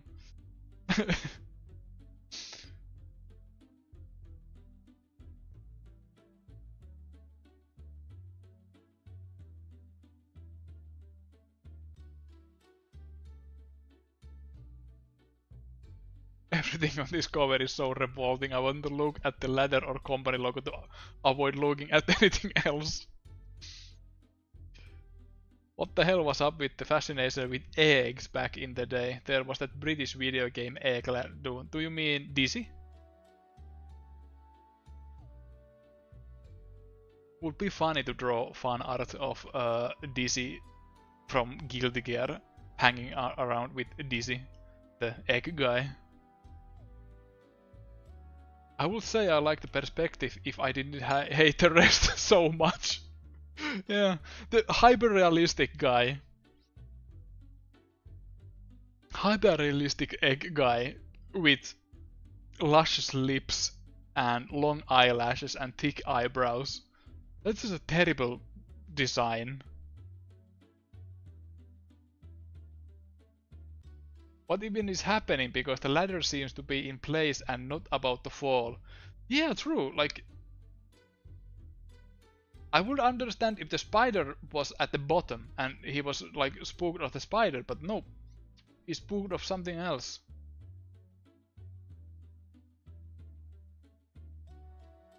Like, is he falling or jumping?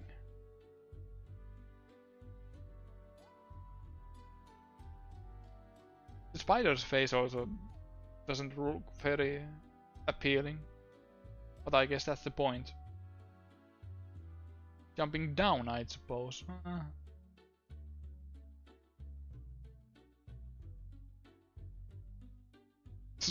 Zoom in his eyes, there's actually another spider reflect at the bottom of the ladder. That would be amazing. Amazing little detail. This is terrible looking at this close. Nightmarish. His little gap between the tooth. Yeah, this is bad. I don't like it. Next one.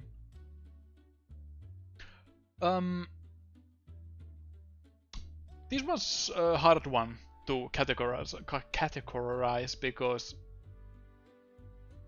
it's not exactly good, but it's very interesting because it's circus. Yes, it's circus, but what the hell is the location of the circus? Who is getting there? No one, I guess. They just make a show on top of some weird cliff at night. Very curious location for a circus. Like, I want to see what's going on in there. I want to play this game. So, job well done for a video game. Indeed, it is very ominous. Like, circuses are supposed to be fun, but this takes place during the night.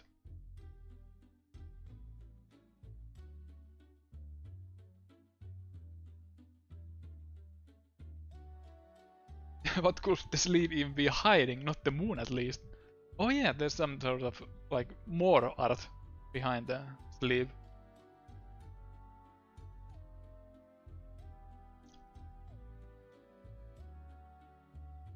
I wonder if this is just port of the Circus Charlie video game.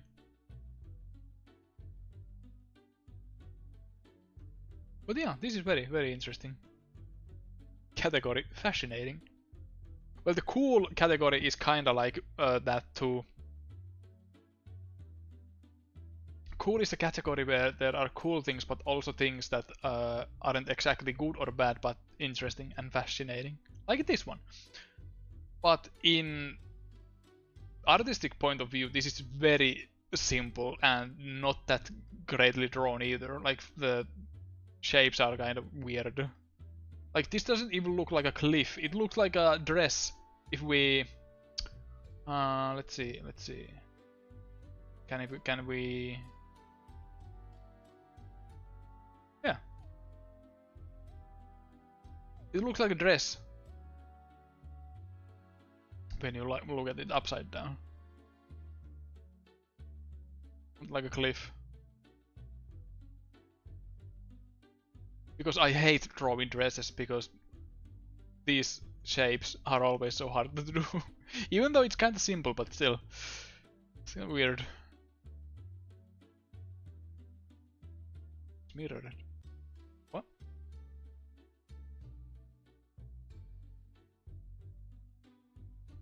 Yeah. Circus. What is going on in there? Nobody knows. Everyone who has gotten in the circus never returned. It's like a metaphorical thing. The real fun can be found under the dress. The in ruffles becomes bigger than the out ruffles, cliff contours too. Then the colors of in and out don't line up either. Well, that, yeah, the coloring is also a bit weird. Wonder how it's colored. Probably not by hand. Like, it looks very digital with the airbrushed stuff. So the actual texture of this scan doesn't make it any favors. But yeah, interesting. Interesting stuff. This is not interesting, this is just bad. This is also in the thumbnail.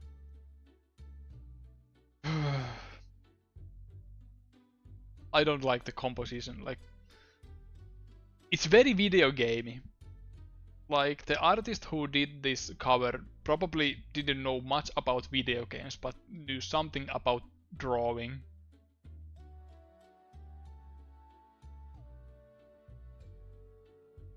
I feel the guy's face is traced from actual photo, but everything else is drawn from imagination. Mr. Tomato. There's so much empty space in the sky, like no clouds or anything. And I'd assume that you jump a lot in the game, and that what he's doing, he's jumping. And worms are very scared of jumping.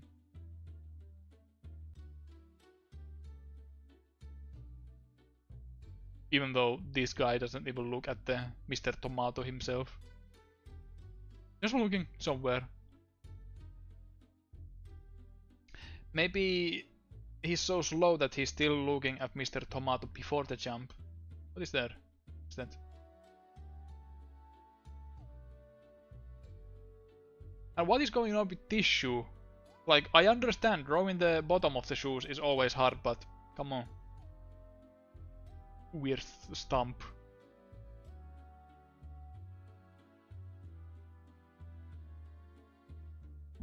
And for the stages, there probably is some castle states and spooky forest, but the transition isn't very good. Like that spooky tree just is there.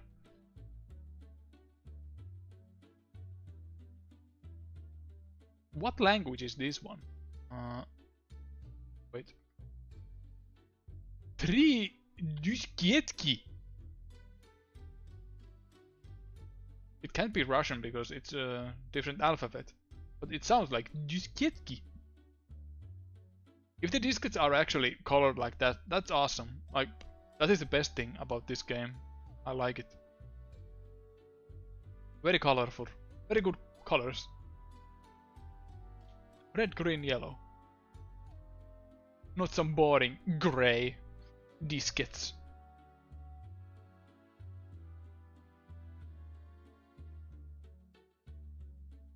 But yeah, not very good cover. It's Polish, okay.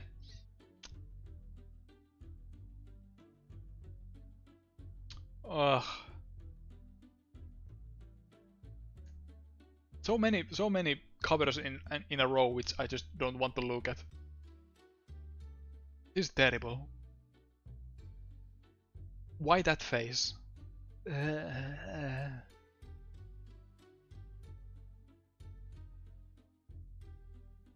Like, this is from the time when PC graphics were a new thing. 3D models. Hell yeah. Let's use all the glossy effects. All the shapes should be reflecting something. Baku baku. The background is actually has nice colors and all, but this character just looks terrible. I don't like it at all. The teeth also look kind of bad.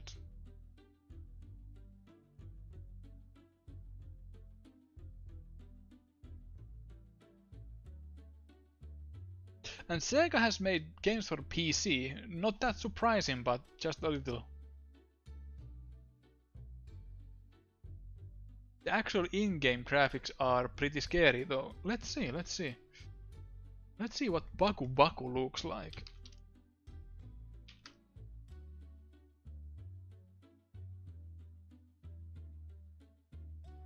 Jesus!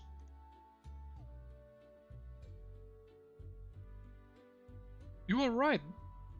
Each screenshot I'm seeing and different cover arts also look nightmarish. Let me show you something.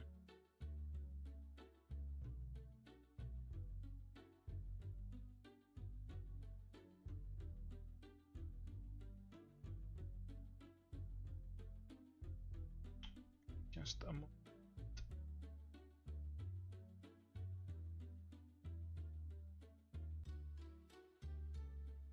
Like, this is a screenshot from the game. Like, yeah, the actual characters from the game are also done in the same graphic style as the cover. 3D models, or probably a 3D model but rendered. Not sure. Yeah, scary. Scary game. And the name Baku Baku. I think Baku Baku means it's a sound effect. Omonopopeia, which means eating or chewing something. Baku Baku. Oh yeah, very, very scary. I wonder if this game has given some children nightmares. Ah, the lion is scary, mom!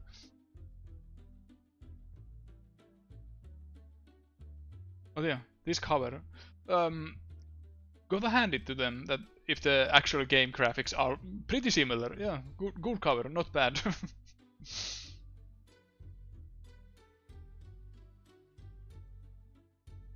Next one.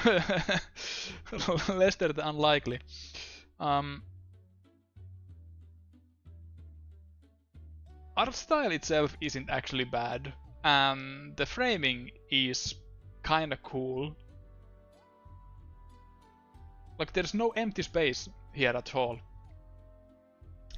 The statue is shooting some darts at the unsuspecting Lester, the unlikely, and the hot jungle babe is pointing at it. Watch out, Lester! Huh? Confused people.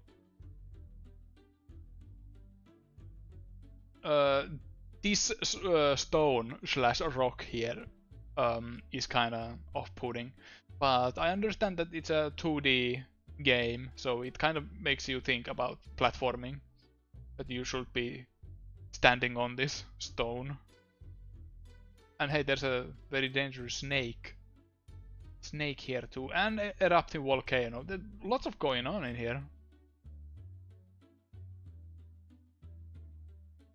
So in a way it's a cool cover art. This was one of the cover arts where I wasn't sure which to categorize.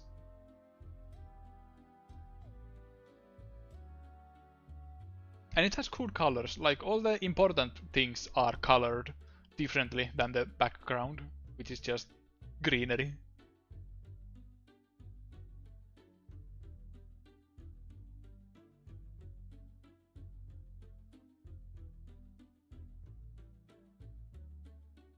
The Lester is alright, but the unlikely, a bit hard to read. Like, if you look at it, like, imagine that this is a video game store. You see Lester, which is alright to just call it the Lester game. Like, not many people call games by their full names. Like, when have you last heard Super Mario Land 2 6 golden coins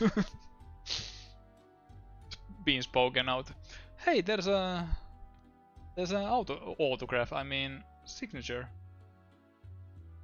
Bohbot.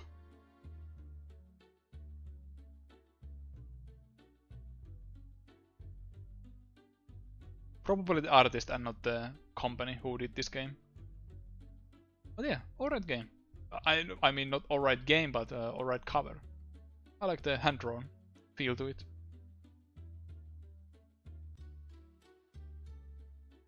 Well, actually, it's Gekten Saiban.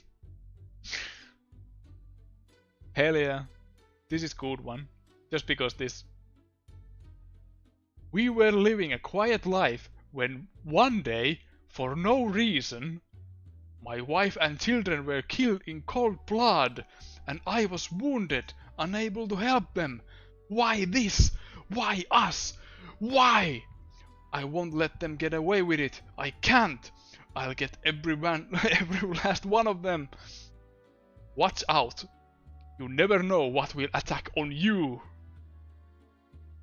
Why? Shoot the enemies by fire button as soon as they attack on you. You must shoot everything that tries to attack you. Do not shoot until they actually begin to attack on you, or you will be hanged. Get a high point by shooting at the first chance. This is awesome. This is a Laserdisc game. This is practically a cartoon which you interact a little bit with. But hey, cool anime art style. But yeah, he doesn't look that bothered about dead wife and children. Just mildly annoyed. Huh. Yes, I'll have to kill Gas, marry this girl, Riston, Hawk, Duke, Smith. Marry the woman could be a character in Exit Universe. True, true.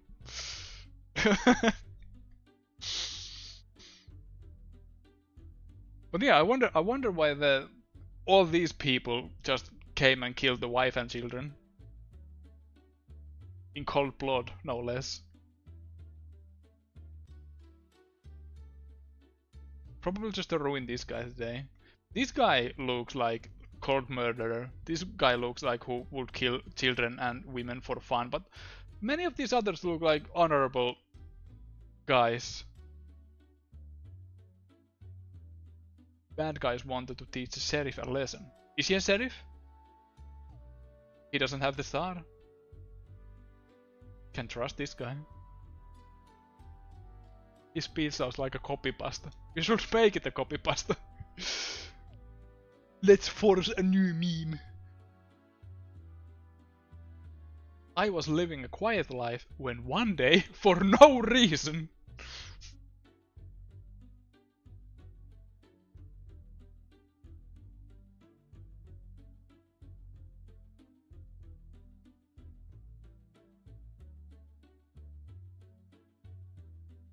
the for no reason part really sells the potential. For no reason at all. Maybe it's the other Wild West plot. They wanted his land for oil, train, cash reasons. Oh, the classic. But yeah, this is fun. This isn't actually a bad cover art, but just fun. So this should be in the cool section instead. And yeah, this guy had a ketchup accident.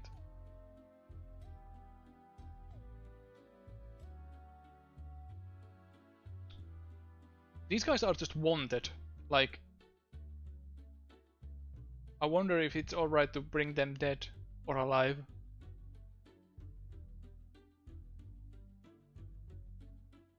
Oh, it's a Konami game, huh? The speech bubble outline is the worst part. Oh yeah, that is kinda bad. Actually, it's a thought bubble when you think about it.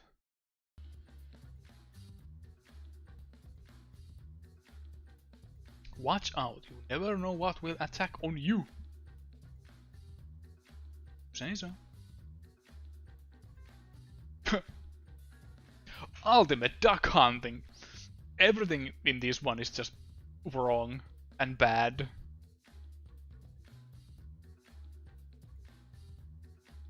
The unsuspecting guy doesn't know there's a giant dog behind him. He's not even shooting the duck. He's shooting the opposite direction of the duck. Like, the duck is so close he could just grab it, but nope. Gotta shoot air, I guess.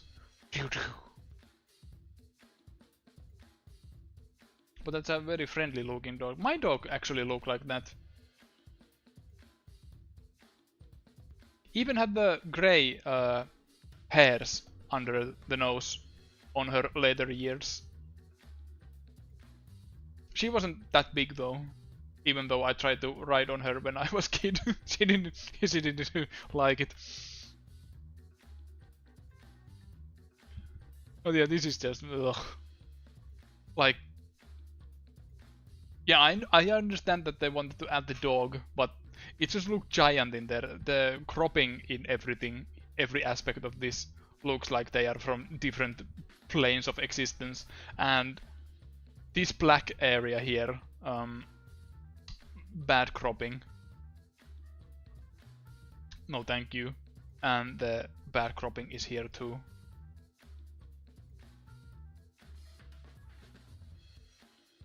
Took a look at Badlands. It does feel like Western anime from like toy animation from the 70s that didn't make it past the pitch. Yeah, I've seen some footage of it. Oh, looks kinda interesting. Oh yeah, with different kind of framing, this could work. Like, put flying ducks at the top of the guy, remove the dog, even though the subtitle is hunting and retrieving ducks. So the dog should be somewhere, but not there. Is the dog dead and the hunter is on a journey to avenge it? That would be very embarrassing death by ducks.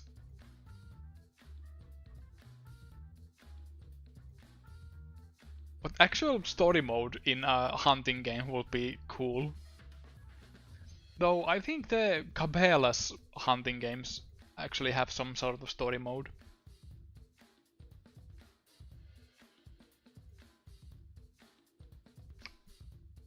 Put the dude in the background aiming slightly towards the screen and the dog at the bottom left jumping at the duck. That would be cool. But the editing, the guy's colors are like entirely different from the rest of the picture. Yeah, but not good, not good.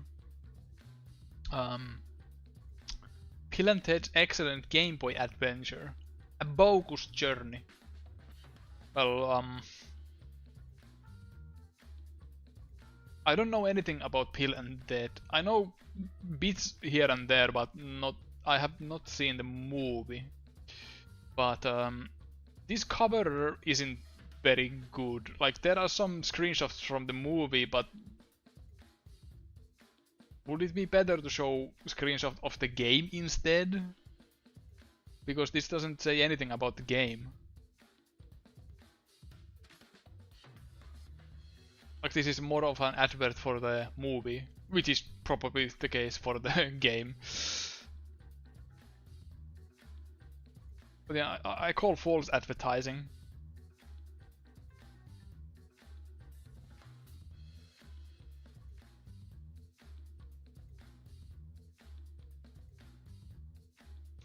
I mean, it's just a cover for the movie, I think. So the movie poster is similar to this. Oh, I see. Then I understand that they just wanted to use the same. Having LJN licensed by Nintendo and Nintendo self-quality all next to each other is funny. And Bogus Journey. Yeah, this is just a mess. Like, very hard to focus on anything on this cover. And not in a good way. But not much to talk about. Other than it's a mess. Oh, speaking of mess. Breath of Fire 3 in Europe. Rare case where the European cover is the actual worst. Ugh.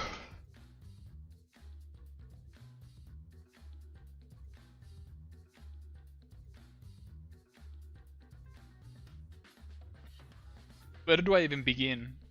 Probably with the character, because Nina in Breath of Fire 3 doesn't look like that at all. Sure, she has white wings and wears red clothing, but that's about it. Okay, and she's blonde. But everything else. There's actually original Breath of Fire 3 art in here. You can see a little bit of the original art there, so great. Just cover it up with some crappy metal texture. Like, the texture, the metal effect doesn't even make much sense in the game's context. Well, sure, there's the themes of progression and stagnation. So I guess if we want to stretch the themes of this cover, so maybe there's that, but probably wasn't the intention they were aiming for. This is criminal when compared to the other art. I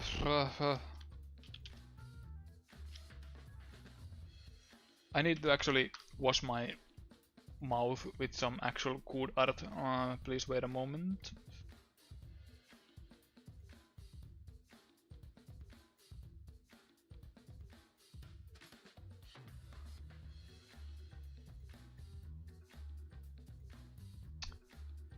And why is Nina's foot on fire? This is Breath of Fire, not Foot on Fire. Probably because the title had fire in it, so they had to make some fire effect somewhere.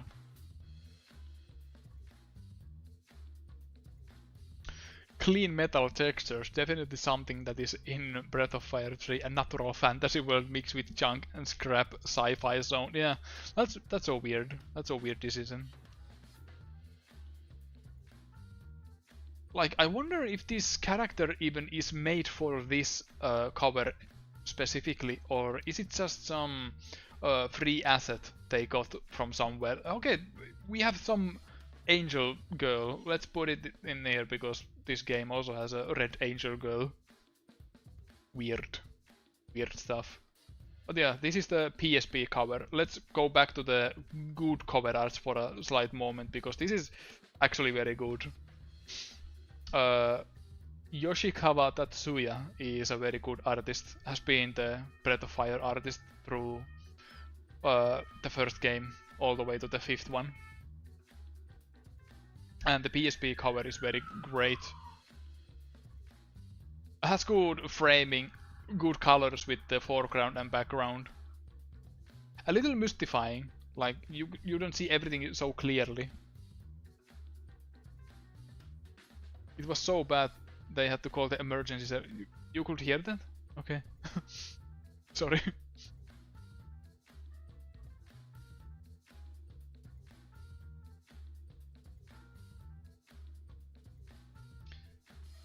Background stuff is kinda hard to make out. Yeah, if you don't know the characters, it could be a little bit confusing. But the characters in the front are the main focus, so I don't mind. I like the red contrasts between the characters. Breath of Fire 3 Ryu doesn't hover hand. Yeah, he doesn't. It's right there. So yeah, cool stuff. Back to the bad cover arts. Even though it says Konami's best. Play it! No. Not with this cover art, thank you. This is a classic one. People always talk about this one when bad cover arts are concerned. And I agree, this is a bad cover art in more ways than one, because I didn't like when they switched the art style to anime after the Aria of Sorrow. It just doesn't fit Castlevania at all. Castlevania has always been gothic, horror, platformer, action game. I understand that they wanted to aim for a wider audience with anime graphics, but no thank you. The game is alright, not as good as Aria of Sorrow, but alright. Especially the remake or the re-release in the Dominus collection. Highly recommend all the DS Castlevanias. But yeah, making the box art having another box art in it is so weird decision. Like even just the Konami's best label would have worked. Just make the normal cover art, but add that label there.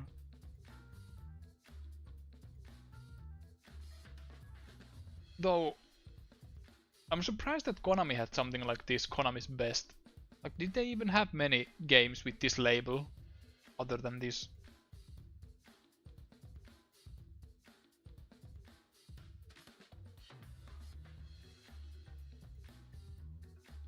The actual composition of the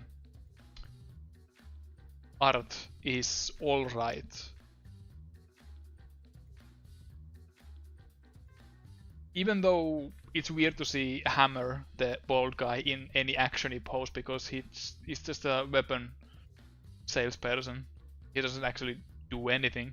And same with, no wait, Yoko is actually a playable character, so she can jump and be cool. I'd probably make the main antagonist a little bit bigger, because she's the smallest of the three. So making her a little bit bigger and logo a bit smaller, so she has more space. And change the art style to Ayami Kojima.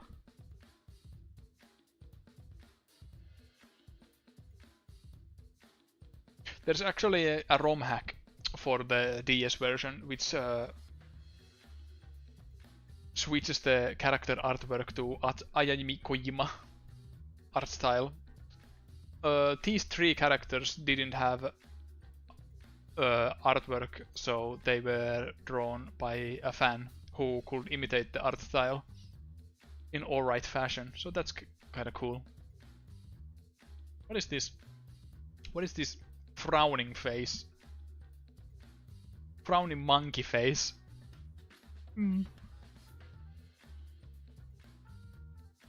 Because there's some cool skeleton lad here, but just frowning monkey here.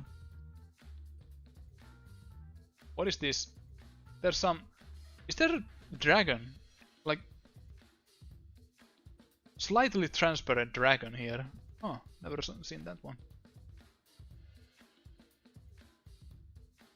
And yeah, Julius is having great time. Grand Cross!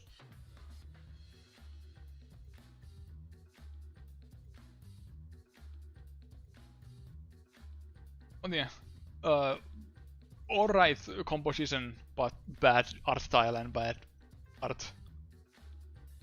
Maybe there's a monkey enemy. I think there's a secret Yeti monster that's kinda like a monkey. Oh yeah, you had to take a picture of him. I wonder if the barrel throwing monkey is in Dawn of Sorrow. Not sure. Next one is Holiday in Sumaria. Looks like a terrible time for the guy, but I don't know why this is in the bad section, because I think this is artistically this is kinda cool. The monster has very cool design, but the guy just looks different. And the background is well drawn as well. Pirate. No, don't do that. Please buy this game. But yeah, terrible holiday. I hope people will have better holidays than this one.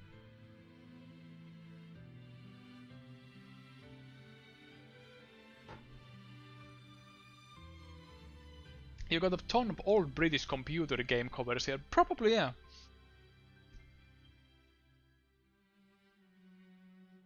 You're pirates. You're not allowed to be pirate too. Pirate, probably. A good pirate never steals belongings of others. This monster looks actually kinda awesome. Like, its knee is melting. Jesus. Very scary.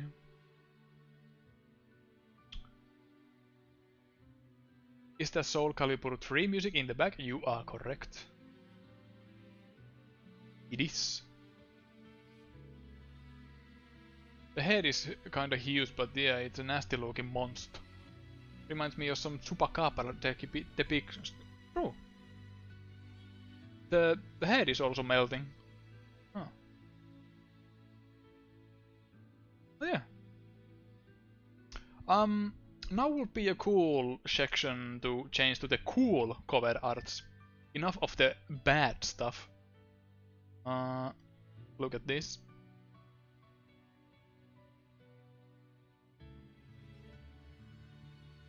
I think I looked at more bad cover arts than good. But yeah, the cool cover arts are more of the section that they are exactly good nor bad. I just didn't have any other section to put them in, so that is that.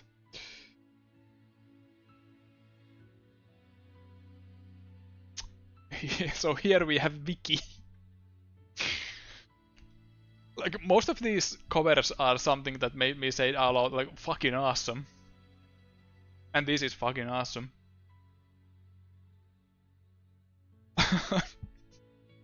Like, the guy doesn't exactly look like a Viking. He looks like some boy band member. But why I think it's cool is his jumping attack in the back. That's so awesome. Oh yeah, the hammer is edited. It isn't actually a real hammer. Wow. Wiki the Viking. A cool 3D boat and water.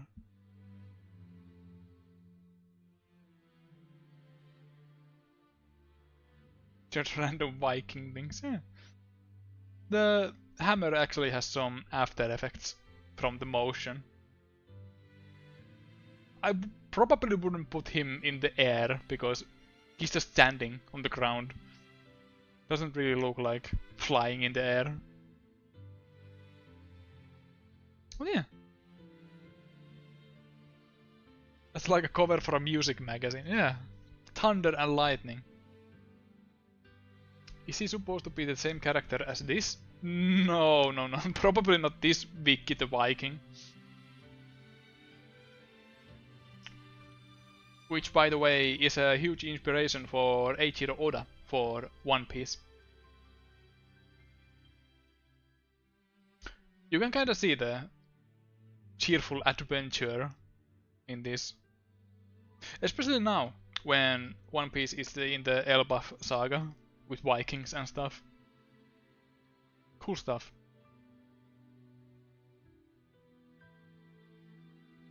He should be riding the boat and ready to smash it and sink with it. I'm gonna smash this boat!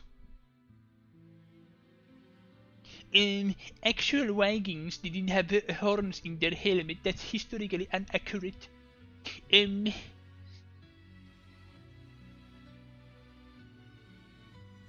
Next one is fucking cool Reservoir Rat. He's done fucking around. He's pissed and he's a rat. Fortunately, his shotgun isn't as powerful to make actual holes into the wall.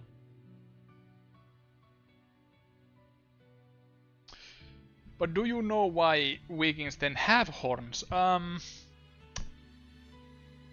Was it just because some people depicted them as such, to having horns? I don't remember the actual reason why people thought that they would have horns in their helmets. I'm done asking for cheese, I demand cheese! Now this is cool. Sunglasses. This would be better if he would have a cigarette in between his teeth.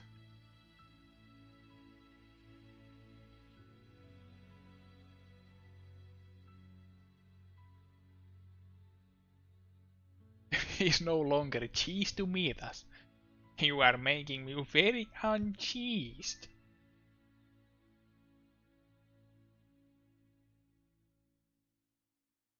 Horns on helmets are bad idea, so it's just some romantic thing people added looking back. Because of operas and theaters. Probably because Wagner operas. Oh, okay.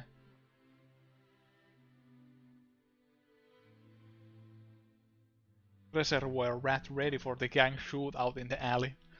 Yeah, this is just cool.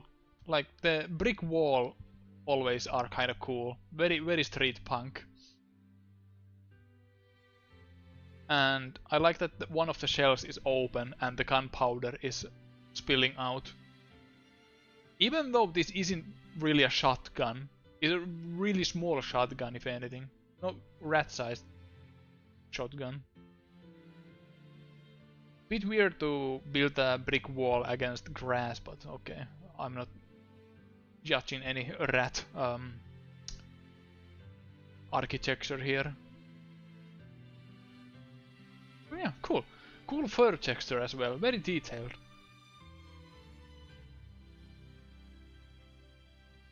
Kinda interested to play this. Do rats actually have hairy tails? Because this guy has hair on his tail. I thought that rat tails are kinda skin-like. Kinda hairy. Kinda hairy, that one. Wait, is this from Take 2? Damn. I hope my stream won't get claimed or anything.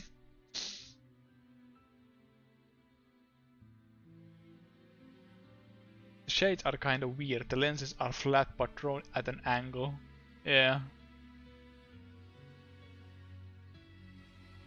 Well, I'd probably do the same mistake if I had to draw a cartoon rat with shades.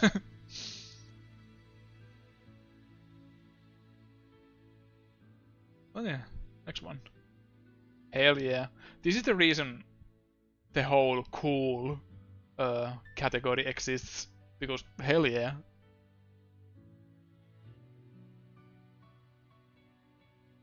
This is very early 90s. Like, hell yeah. all the colors. It's a cool nihilist guy. Nothing really matters. Hey, that's him. This is just awesome. Like I love the.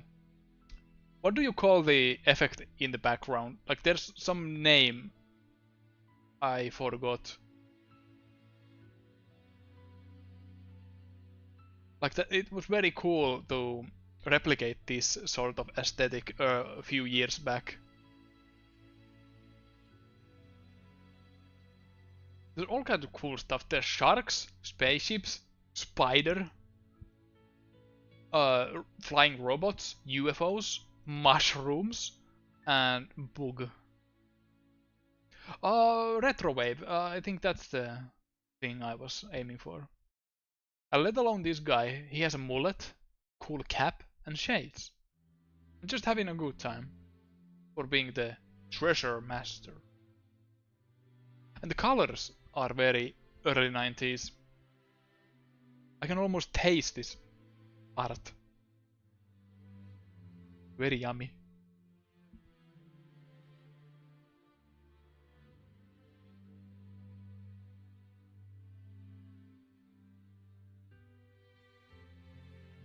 I thought this game was cool. You have to swag walk and exploring grass work, then the moon, but then it ends at like some stupid clown hell amusement park world. Should be in like cool evil robot world. Yeah, the game itself is kind of weird because it was made for the treasure collecting contest. Appreciate the cute spider after that one monstrosity. Yeah, it's very cute. Very cute beady eyes. Like everything else is kind of cool, but that one isn't. Get cute. Cute spider. And the airbrushing coloring is kind of amazing. This would look great as a poster without all the extra crap.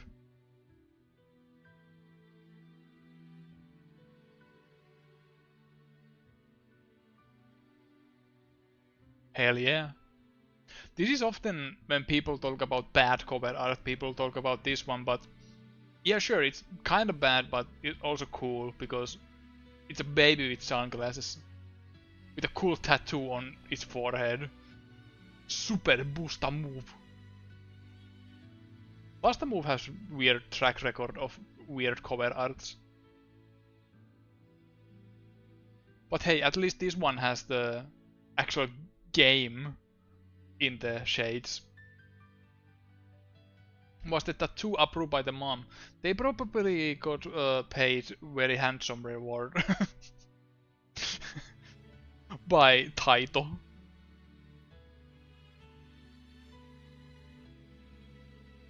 I was wondering what is this? Like, it's not a lollipop because lollipop goes the other way around. Is that just a spit bubble? A red spit bubble. And it's not gum either. So yeah, that's kind of disgusting. Spitting fire.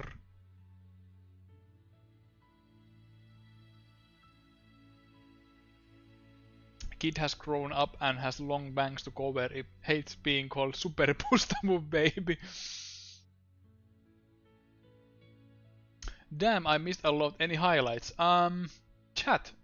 What has been your favorite cover art so far? Milk and Beyond asked that about in the YouTube chat. What has been your favorite moments in this stream? Let's go down the memory lane. Was it Xanadu that had the cool locket one? No, that one was the Tracia. Diorama ones, Medallion Girl versus Two-Headed Dragon. I can show, if there are any new viewers, we can show some of the good cover arts, just a little bit.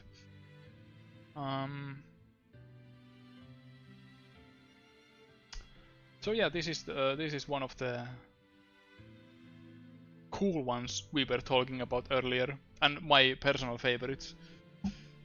Very nice colors, very good composition. And the western cover is a cool dragon. A bit different mood, but also a alright cover. Like this probably sold better in the West by having a cool dragon rather than this solemn cute waifu and lonely man on the ledge. And then we had lots of these diorama cover arts, which people seem to like. Miniatures. This is one of the worst one, but alright colors. This is my favorite one for the scene alone. Could be better with some sort of color adjustment and stuff, but I'll take what I can get. This one is probably the best in color department. Like you can see each character clearly.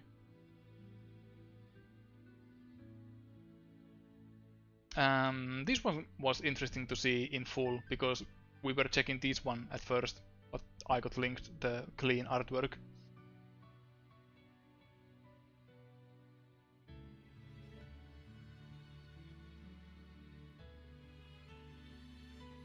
So yeah, those were the highlights of the good cover arts. Let's switch back to the cool. Very cool, baby.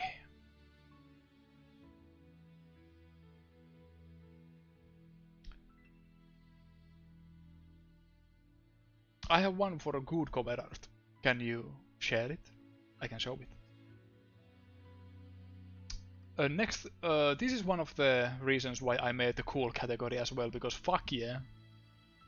Fuck yeah, dinosaurs. Anthropomorphic dinosaurs in leather jacket and shades. Let's see, this link. Ah, Ultima 5. Shave it.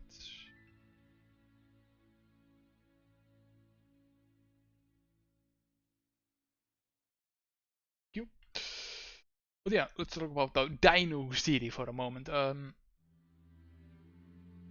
There's skateboard, there's sneakers, headphones. The dudes are just having a good time. Listening to some sick tunes with their Sony Walkman or whatever. The background is a kinda barren desert.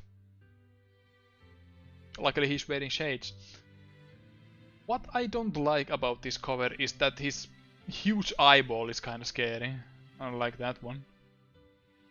Like I probably would have just covered the shades altogether, not showing the eye.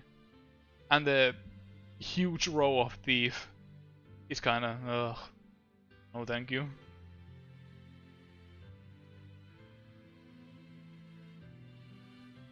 But yeah, this has a good moment.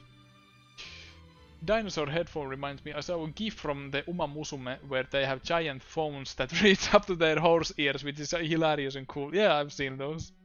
Funny.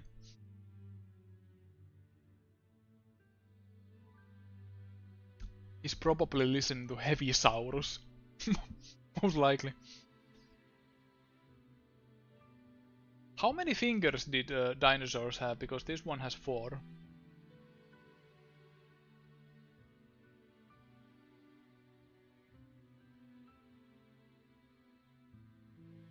But yeah. Very cool dinosaur and boy. Little uncanny with the elements I just mentioned, but otherwise very cool. I hope he learns to tie his shoelaces or he will trip. Oh hell yeah! Go ape! This isn't a cover but an advert for Go Ape with Trilla Surfari for the NES. Like, there's so much stuff going on, but we'll understand it fully if we read the blurb here. Whoa! Trilla Gorilla, back your boards for the raddest surf and skate action ever. The evil Basula has taken your babe to Africa. Skip the curbs and quarter pipes, gnarly jungles and baking deserts are the ultimate skate challenge. Ever aerial over a crocodile? Killer volcanoes and mammoth waterfalls mean surfing more than hardcore than Maui. The excitement rips, but Basula's two-headed flying rhino and the wave of lava monster demands shredding. So carve, slash and trash Basula with Trilla Surfari for the NES before he makes a monkey out of you. Hell yeah. It's so awesome. He's surfing on the lava. Like, that's a very sturdy skateboard. I actually checked out this game for a little bit, and it's a little bit uncomfortable because this gorilla has like a girlfriend called Barbie Bikini, and then some evil African mask guy comes and kidnaps her. And it's a little bit uncomfortable in this day and age to look at. Like, I was loosening my tie, like, ooh, ooh. But the art is kind of cool. It has all the nice elements of a cool art. Like, there's a fucking shark. I don't know why this cat guy has a tuxedo on, and there's some Elvis Presley look-alike.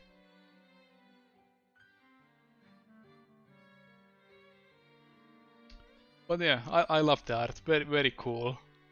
And the blurb text actually is kind of like product of its time. Everything has to be a little bit of pun or something. Like, this is the exact energy I wanted to make when I designed the prehistoric pig. Like, he's as cool. But yeah. The art is also very cool. It has a good composition. Death of the era of Elvis things, yeah. Understandably so. Go Ape and prehistoric pig crossover when.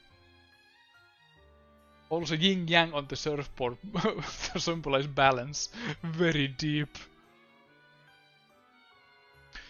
Gonna send you a box art that I think looks good and cool. Link it in the chat so I can save it more easily. Kind of hoping you sneak in prehistoric pig box art until it's a real game. Unfortunately, the original prehistoric pig art doesn't look like a real game. But this one is. Hell yeah. Yo, bro! Like, this is also very cool. Like, there's a monk face on that bear.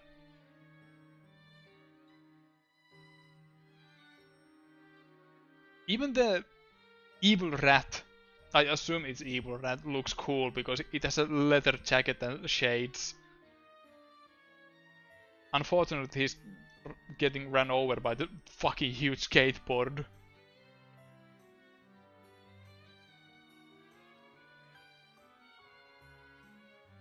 Cooler than your average bear.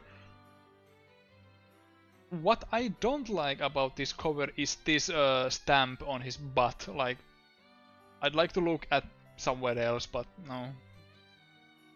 We're going to have to look there. Okay then.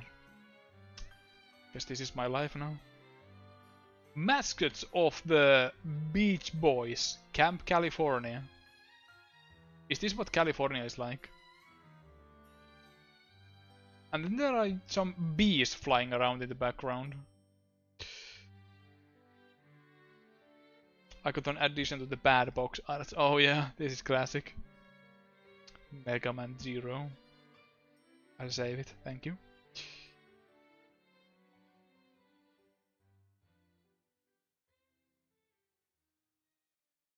The art I posted is Super Adventure Island 2. I can save it myself. Let's see.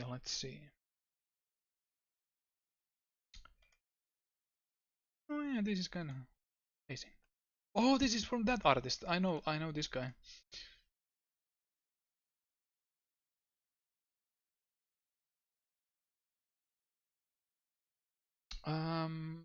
Playlist reached its end, so I'm going to put it back on. Oh wait, it doesn't. This song just doesn't loop correctly. Okay. I've not heard about this TurboGrafx game. Me neither. First time. But yeah, very cool, very cool. Oh yeah, Slingshot. Very 90s. The colors. The pink. Pink and light blue are very 90s, in my opinion. Hell yeah. This is what you'll be waiting for.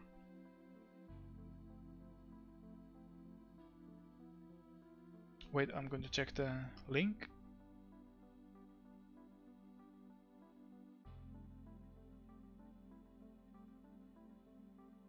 Oh yeah, that's it. That is the one I was looking at.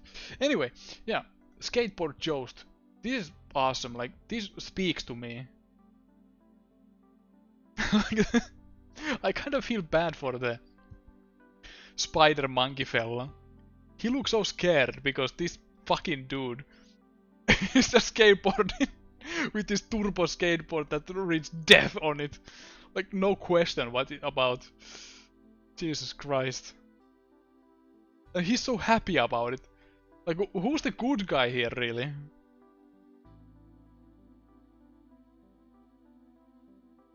I feel that this is about a new modern thing coming to replace old thing. He presents the youth and he's the old and busted.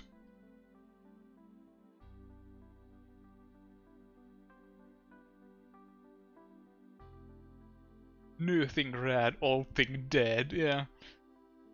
I just love that the skateboard reads death. And he isn't even riding the skateboard. He probably just jumped off it and is allowing the death board to go on its own way, killing this spider monkey, bat, whatever it is. This is just awesome. I love it. Lots to talk about this one.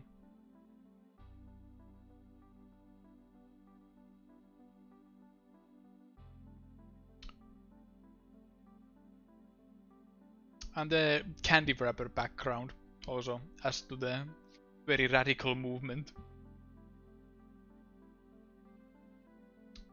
I wonder if the actual art is like drawn. It's most likely separate artwork and it's just slapped onto this cover with some white border effect.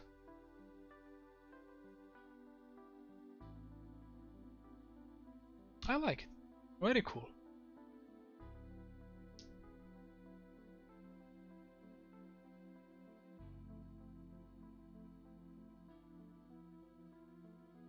I said that there's lots of talk about, but I just want to look at this for a longer time.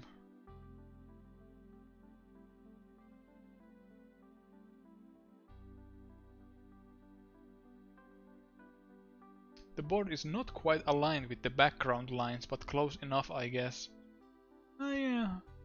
Yeah, a bit different, yeah. Close enough, yeah. Hell yeah. Drax Night Out. The monster and Reebok shoes will jump off your shelves. Now, would you believe that Reebok funded this game? Like, wild guess.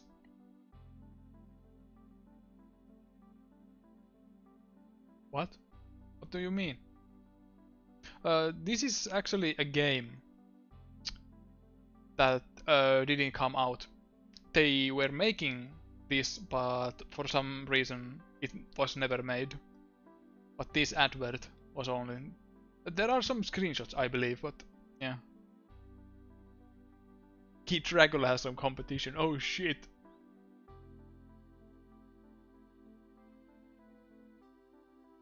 Before you had KFC dating scenes, you had Reebok making their own games, yeah.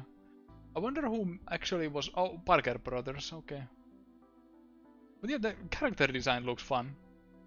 I would have loved to play as this chubby Dracula with Reebok shoes. There are also repro cards of the leaked ROMs. Oh! Is it like finishable? Like, was the game ever finished enough that you can beat it?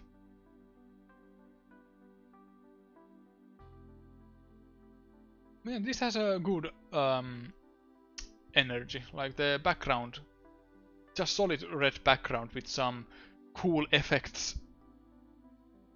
The yellow border and some 90s whatever this effect is called. Pretty cool.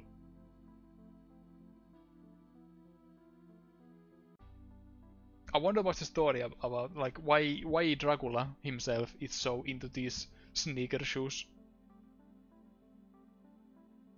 Reebok, no less.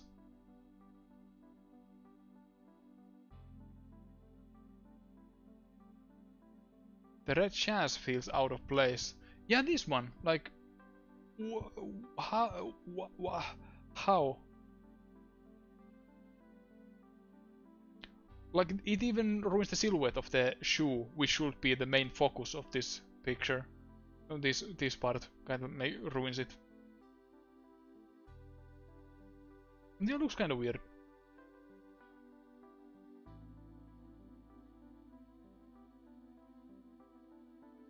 Hell yeah. Demon attack. Like, ask any boy age below 10 to pick out a game from the video game store. They would see flying metal dragons in space. This would be the hottest shit. This is so cool.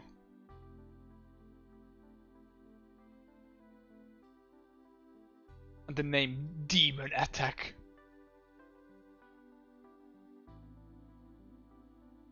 I wonder if these are actually some sort of figurines, like some Mechagodzilla figurines.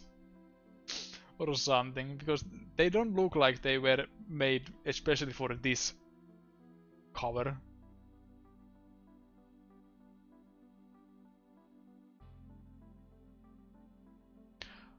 I like the gaping mouths you saw in about every second dinosaur toy of the era. Yeah, of course, they had to be like... Also giant missiles, yeah. It's so cool. This is like equivalent of the wolf t-shirts where there are 3 wolves hovering at the moon, but there are 3 mechanical dinosaurs just flying in space. Would buy a t-shirt of this one, even though I don't actually wear t-shirts. But maybe I could make an exception with this one. Love it. The actual cover art is kinda lots of empty space. Don't really like the rainbow colors here. For the empty space.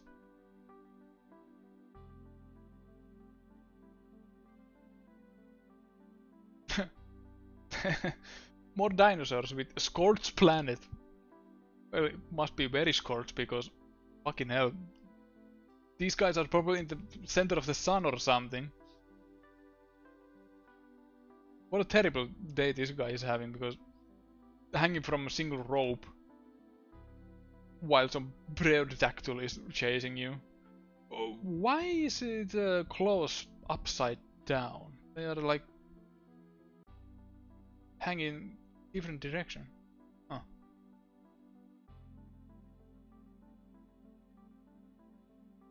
Interesting decision to keep the characters black and white while the background is burning.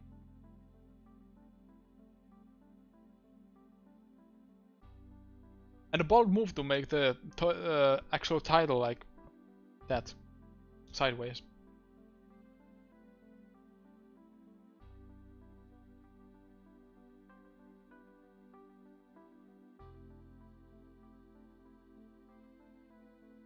And the actual angle of the dinosaur compared to the guy is a little bit, they are drawn separately. They probably weren't made to be combined in this fashion. The dinosaur clearly isn't behind him, but I understand the idea behind it. It's cool. Well, not actually cool, it looks pretty hot, but you get the point. Oh, this was interesting. Can you be the perfect general, the ultimate challenge of strategy and tactics? At the first glance, it's kind of normal, but the little bridge and the huge tank going over it makes me worry if it will make the trip to the other side. But if we are zooming a little bit closer to the broken part of the bridge, do you see something kind of odd? There are very tiny tanks there when compared to the stones. Compared to the normal tank here, like, what is this? Is this the perfect general commanding the little tanks? And there are some tanks in the background as well. They are approximately the same scale as this tank, but yeah. Riding your tank to crumbling bridge doesn't feel like perfect general. Yeah, dangerous move. Maybe it's stuck.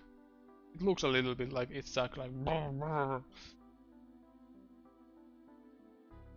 But yeah. When I saved this picture, I originally didn't even notice the little tanks, but when you zoom in closer, you can see them. And this is the rare occasion where the signature is so clear. Illustration by Myra Pagodin's Downs, 91. And there's the actual signature as well, Myra. Mer. Oh yeah, this is kinda cool. Kinda interesting. This is one of the interesting cover arts rather than cool. Because of the tiny tanks. And as an artwork, not that bad. Lots of empty and nothing really here, like no details or anything. All the details are packed in the front. I wonder how this bridge was actually even built between this chasm. Like, how do you even start building up the stones in this arc? I want to see the behind making of.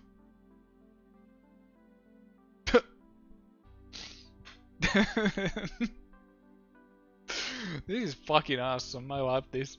Blood and guts. Muscular men just posing, having a good time. But I know one character who isn't having a good time. This guy is just standing on this cat's tail. Not having a good time.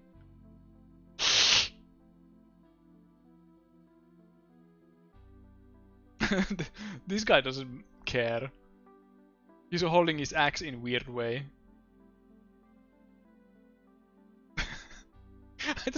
I love the energy in this. This guy is holding the horn filled with beer or something, also very weirdly. Like, if he was supposed to drink from that, it would look very silly.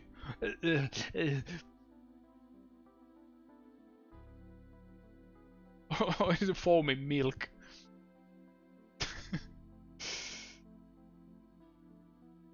This is like art you see at community centers. Perhaps I should visit there more often because this is awesome. Blood and Guts, an ancient barbarian decalathon with all the violence and brutality you've ever dreamed about in a computer game. It looks very dreamy.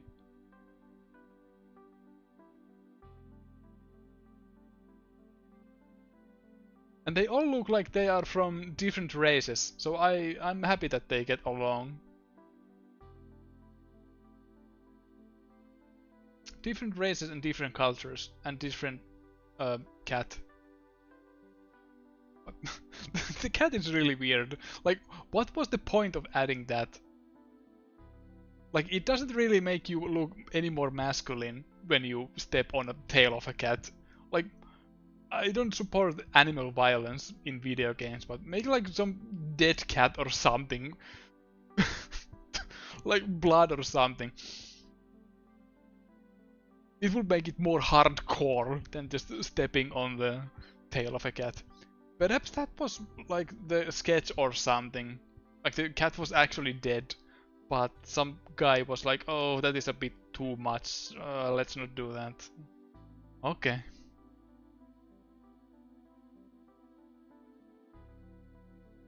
And if this is Tombstone, who the hell is called Blood and Guts?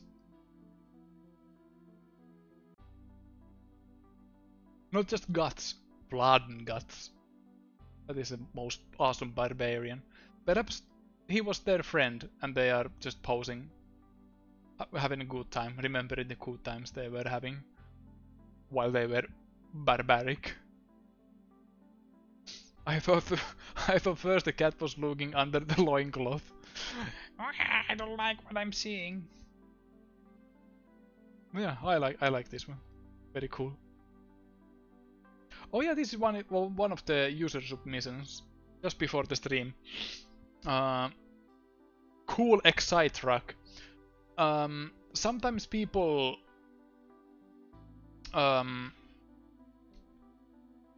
when people were selling games at GameStops, they didn't have the actual casings.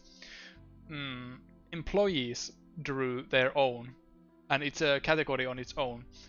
I would love to see that one self-drawn cover for the horror game for the GameCube, Eternal Darkness, because there's a lot of things in that cover, but I especially remember Boo from Super Mario, who has a speech bubble saying, "Shit just got real." That's pretty funny, but I haven't found it. It's gone in the winds of time. If you find it, send it to me. But yeah, this Excite truck is awesome. It's very excited, jumping off the cliff. I think it's better than the actual cover on that is Excite truck, I assume. Bit expensive, but this is from the Wii era when Wii was new. But actual, like the Elebits has the actual cover art, it's the same price. I would like take a little bit off from this price because it doesn't have the actual cover. But that's just me. I have always wondered how do this happen, like who has enough sense to keep the DVD case and the game but not the manual or the insert? Probably just child families not understanding the... I would assume that they don't even have the casing, they just have the CD. Yeah, that's probably the case. I would assume. Because who would actually take the sleeve off? But yeah, cool art, I like it. Oops. This is interesting because this is the same format as the skateboard Joust. See, same format. Ninja Scooter Simulator, hell yeah. It has skulls, ninjas, and scooter. That's probably the case. But yeah, this is kind of cool.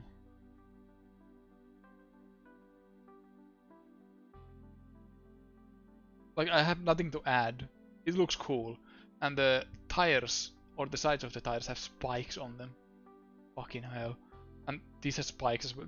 This is like normally the scooters people are driving with nowadays are already death traps. But this is especially a big death trap.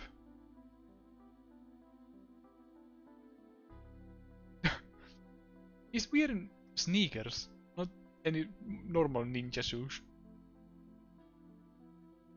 But this guy's a health hazard.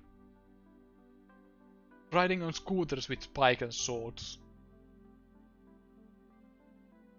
The skateboard spells death, but this scooter doesn't have to say it. Yeah, pictures they say more than words in this case.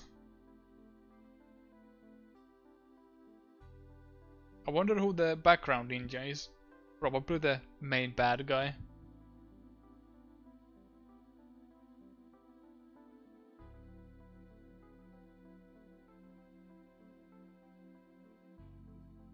The schools are very cool.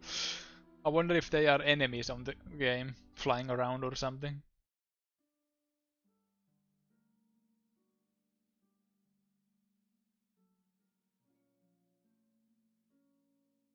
Can't hear the background music. So low. So let's... this one again.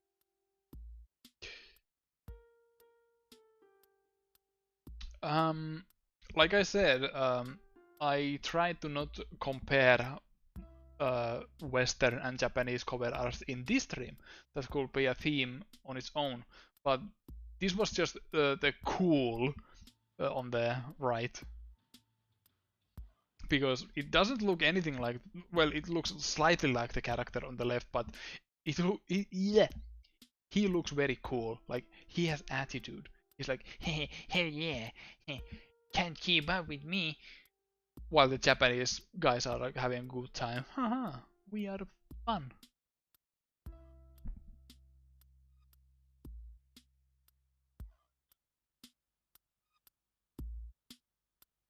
Nose makes it cool. Yeah, this was a trend of its time to add details to cute Japanese characters to make them more edgy and cool.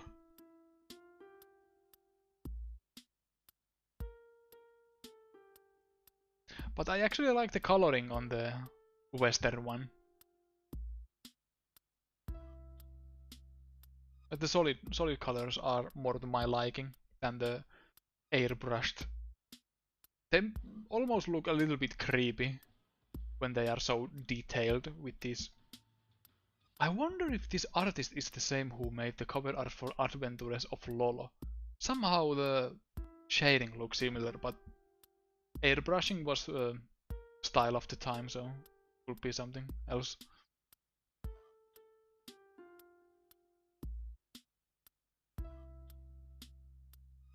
On left, sun. On right, explosions. Yeah. The same shape, but different meaning. Hey, that's the enemy from Elden Ring. The thing that's just hand. Just fingers.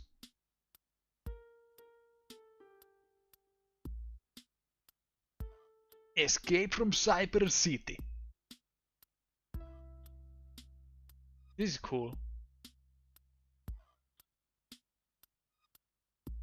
This is cool, but this also has interesting backstory. This is actually an FMV game that is based on the Galaxy Express 39 anime movie. So it's clips of the anime, but you have to shoot and move at certain points.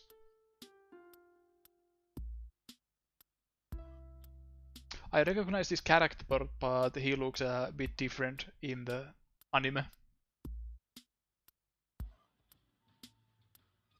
And yeah, the clips are from the movie. Interesting game, interesting game. And whoever painted this did an alright job. It has a good good post-apocalyptic feel to it.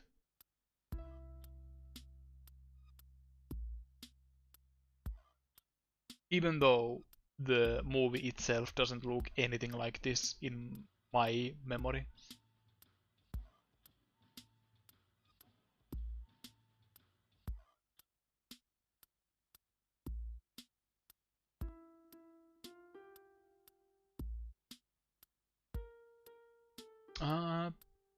There's a chat member in the YouTube side who has icon from one of the covers I didn't show you yet. Interesting. I want to show it to you now because it was in the good section. Moment.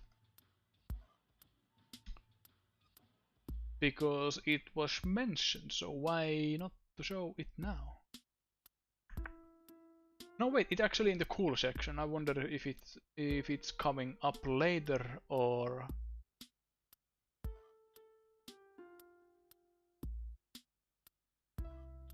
No wait. Find it.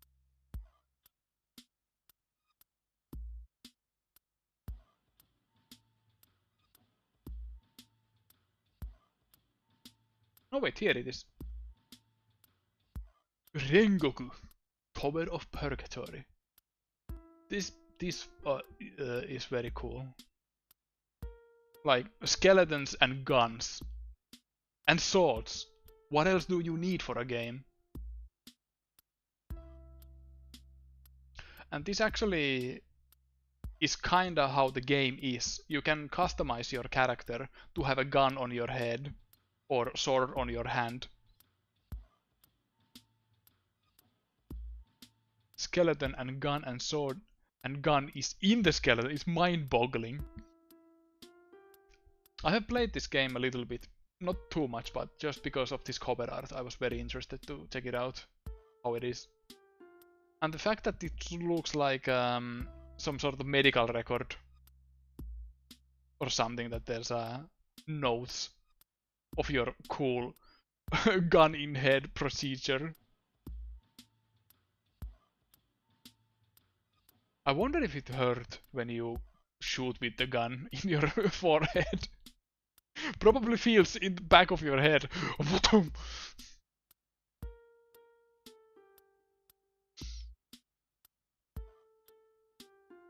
Very loud, yeah.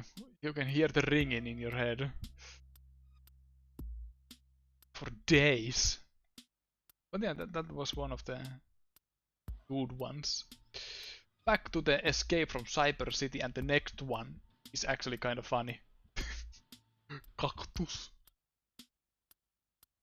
Cactus.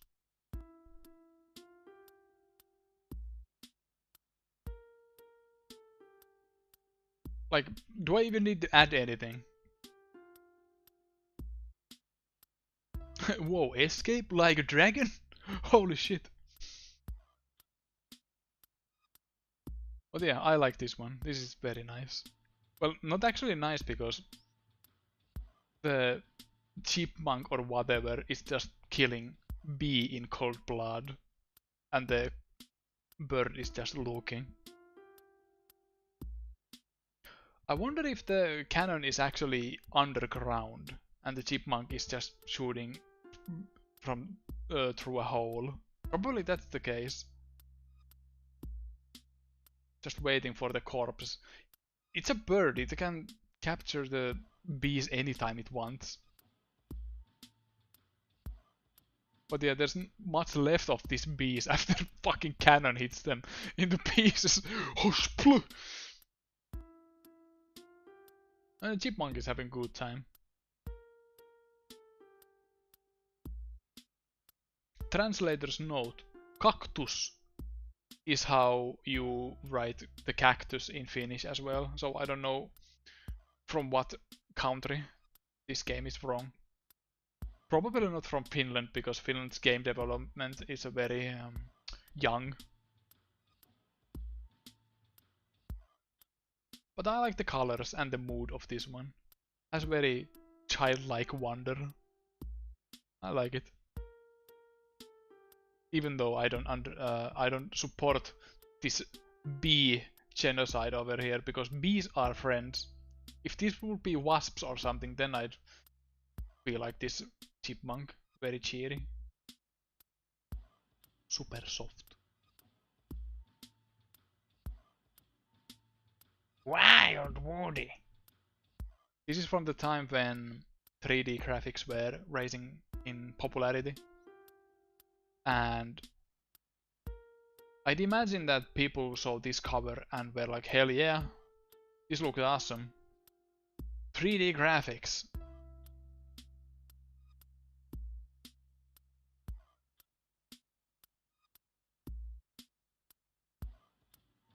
Love me some cacti. What if your pencil was an arsonist? He has a good attitude. He's a very edgy character. He's very wild.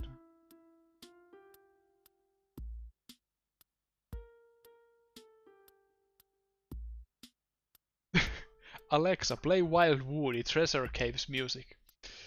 I recently learned that the guy who made Wild Woody soundtrack is called artist called Bumblefoot. And the Bumblefoot is also played in Guns N' Roses later in life. Yeah, funny coincidence. And the Treasure Caves music is awesome. I won't play it in this stream because just chill vibes in this. But yeah, this game has a 3D animated cutscenes, but not the game itself. The game is 2D. But probably was enough to sell the game for some people. Like, hell yeah. Erase your enemies with your arso in a way if he's an arso honest. It's a weird way to defeat enemies. Oh yeah, this is one of the comparisons of between West and Japan. Or East and West. And holy shit. This is like a huge upgrade to the original art. But I also like the original art because it has a very simple artwork, very charming. It has a good, like, the whole scene is happening in the left, I mean right. Like this pig fella is mugging this poor fella, while everything else is just empty. But holy shit, the Japanese artwork is awesome. Apurreinu! The original art is very point of view.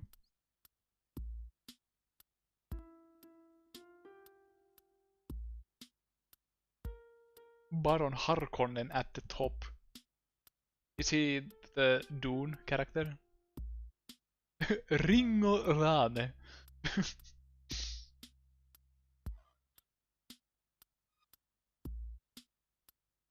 Talk about the title and art not matching, yeah.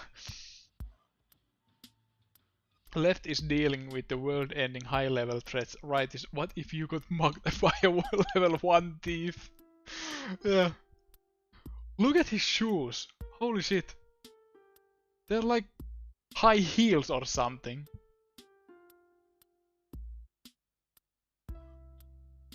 This might actually be Jun Suemi piece. I don't know who that is, but I trust your eye on this one.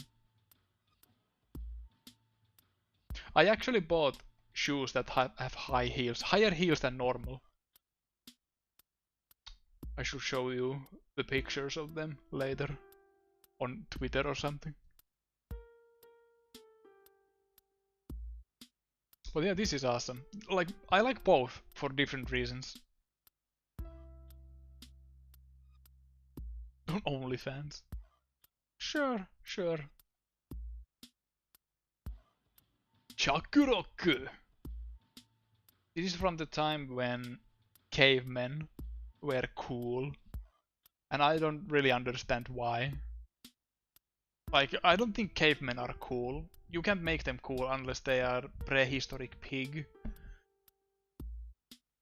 Cavemen are just dumb, hairy, smelly guys who threw rocks around, but I like this art. I like this art. How the rock he's carrying is forming the letter O. And his chin is very masculine. And he looks like a fun guy to hang around with, even though he probably wouldn't understand me, different languages and all.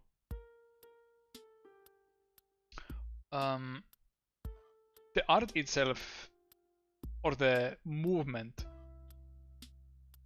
is kind of weird because he doesn't look like he's moving, just slightly jogging, but the movement lines are implicating otherwise. Like his foot is making this speed cloud as if he would be going very fast, but no, doesn't really look like he's going very fast. Vibrating, he's vibing. The scary eyes in the darkness, they should be more in the empty spaces rather than just being behind everything. Like there's one eye there, like why? Could this be the case that the character is drawn separately from the background? Because I don't think anyone would make the mistake of drawing the eye like this. That's my guess, that the title and the guy is drawn separately. Because the foot has this weird edge here.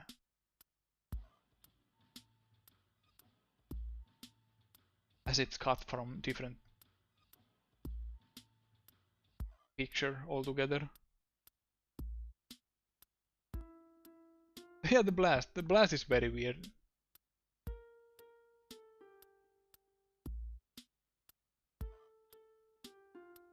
Why he's carrying a rock, a dinosaur egg could work better with the shape too. True. But maybe he throws rocks around in the game. Chuck Rock is a really good game, by the way.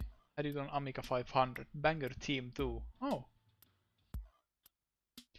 Because what other popular cavemen were to make it a thing? Flintstones. Went to some research. The Apururainu cover is actually not a video game cover, but art for the Jason role-playing game RuneQuest, it seems. What? Why they are using it here then?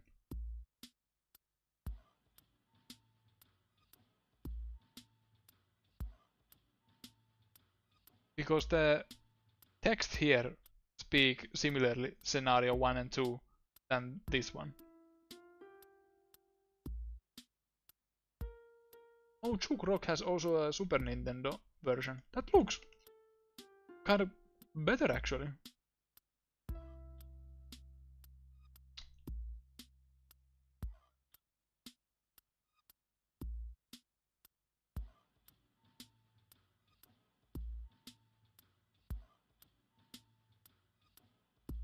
The cover on the left is for the Japanese version. Oh, I see. Oh, yeah, this is Chuk Rock for the Super Nintendo. A little bit uncanny, but I like it.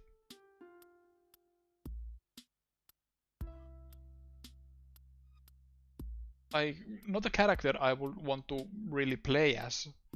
I want cool anime boys and cute girls, but characters like this, like imagine if someone like this would be in Zenless Zone Zero or something. New character introduction. Okay.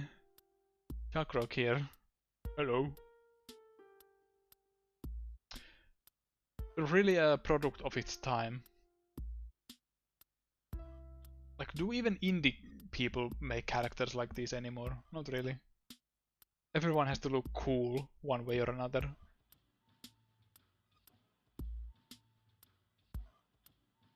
I like how the blue dinosaur is staring at his legs or the bones on the ground. My brother's bones are in there.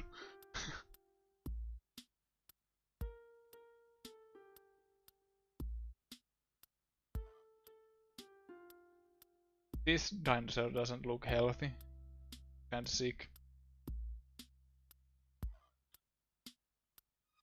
I like the Kako Demon. I wonder if it actually has one eye, or is it just like from the side showing that way, that it has two eyes actually. But yeah, this is exactly the energy I wanted from the prehistoric pig when I originally drew it.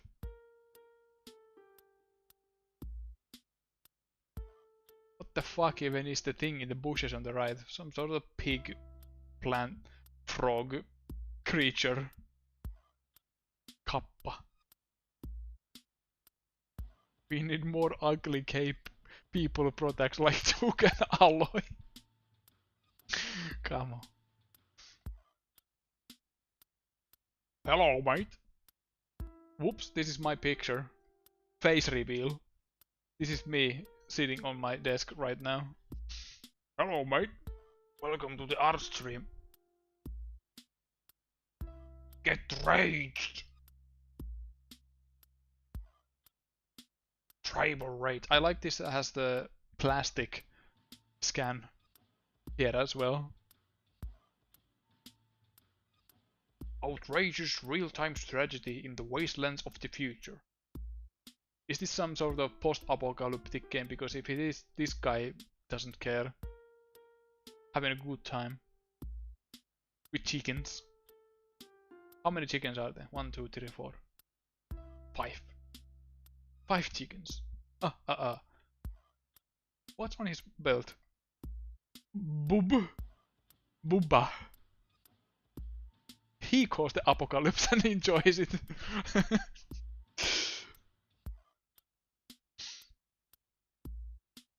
Focused in my lane. Tribal rating is an real-time strategy, I think. Well, it says so. Outrageous real-time strategy. Violence. Blood and gore. Level 1, 2, 3, I assume. Looks awesome.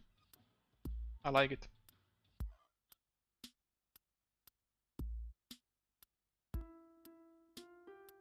I like the 3D art of this.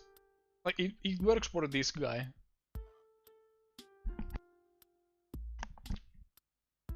Oh, he has a shotgun on his resting against his arm as well. He's ready. He's ready to fucking rumble.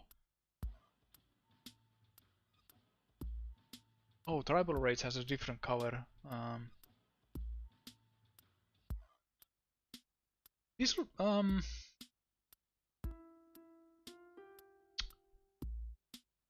this looks kinda interesting.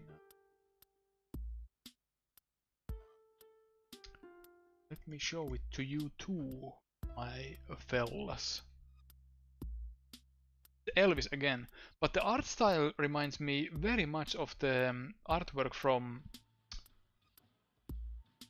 Time Splitters 2.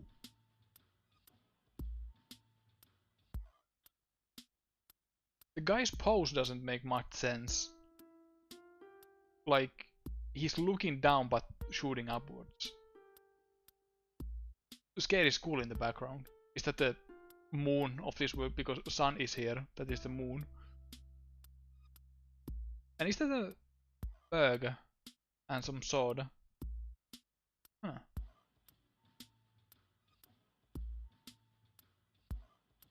I wonder why they went with Elvis in the cover but Redneck in the other. Probably has different classes you can play as.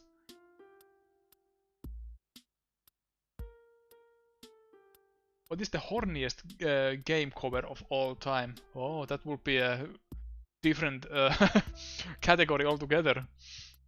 I think there are some game covers that just has boobs or ass.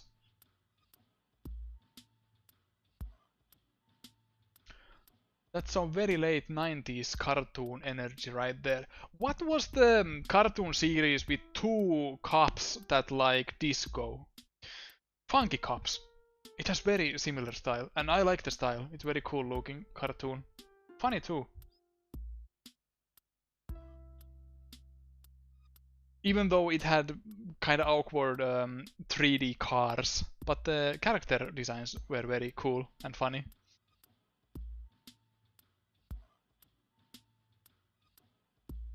They have episodes on YouTube.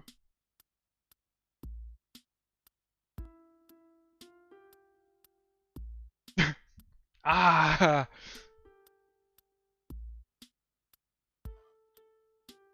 This is awesome. Just again with the dinosaurs or dragons and Cyclops men just duking it out. Hell yeah, there's blood. The dragon is just breathing fire against his face, not even phased. Doesn't care. Let's wrestle it out. While this guy is so excited that his hair is standing out. The dinosaur is dragon is like kicking knee against the whatever it is. It is a TV, no?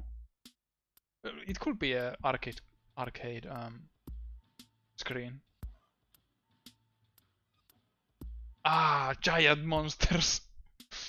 Not real monsters. I think Senran Gakura is up there if you don't include like actual age games. Yeah, probably. Yeah, yeah, the cover. I think I know what you mean. The cover art where the character's face is cut off, like cropped off, not cut off, and she has the scroll between the boobs. And yeah, that is the dragon's knee probably, smashing against the screen. But yeah, very awesome, very video gamey. Who is screaming this arg? Is it the dragon, the Cyclops, or the boy? Or everyone together, just screaming arg?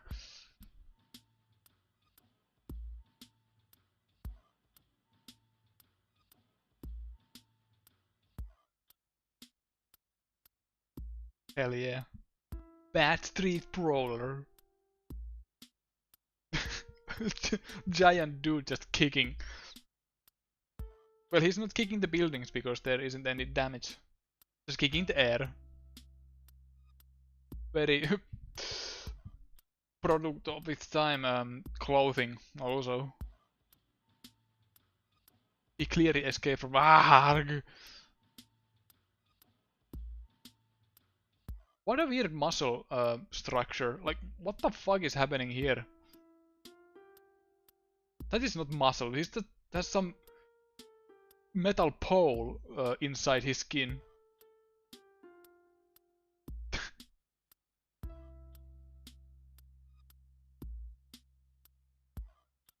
How effective is simultaneous kick and punch like that? Well, the foot is longer than kick, so...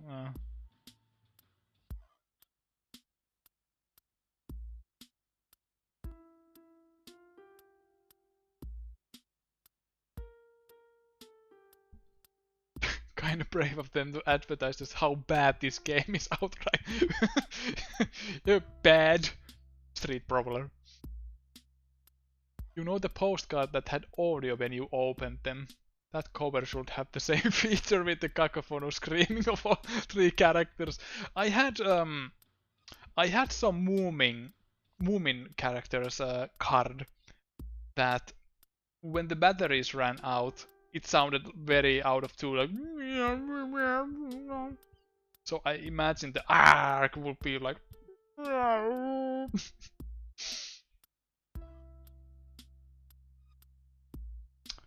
But yeah, I've been streaming. How long? I've been streaming 4 hours. So let's check the user submitted ones. There haven't been many, but there were some during the stream I got linked. So just wait a moment and I'll show you. But there are many others I couldn't show you on this stream.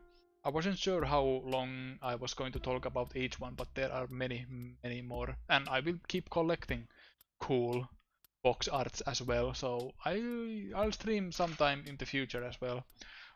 Probably not next weekend because it's a midsummer of Finland, a big holiday. So not then, but maybe next time, next weekend after that.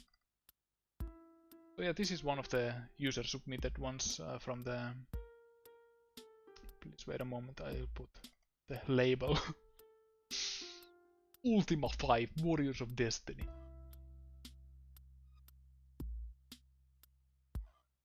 This is actually a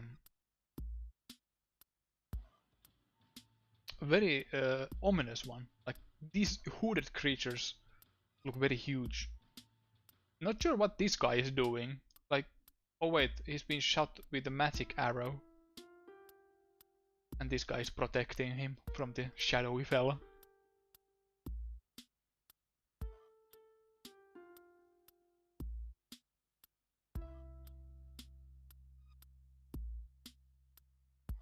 I wonder if I can save web files. I'll try if this image glass software can open those.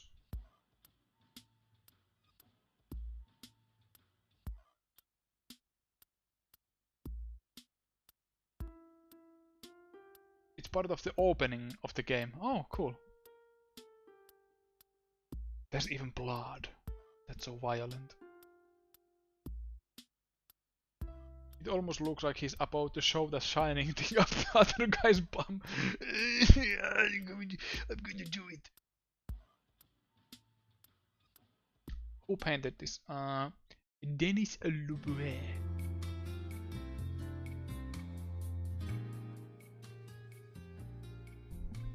So yeah, painted well. I like it. Cool contrast between the main good guys versus the bad guys.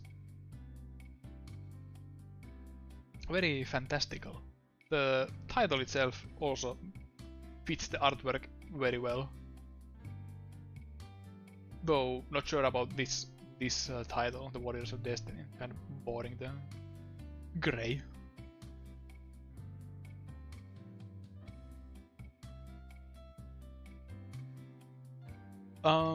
Speaking of user submitted ones, I got one for cool category if you want one where the Japanese cover actually makes it better. Sure. I have some time.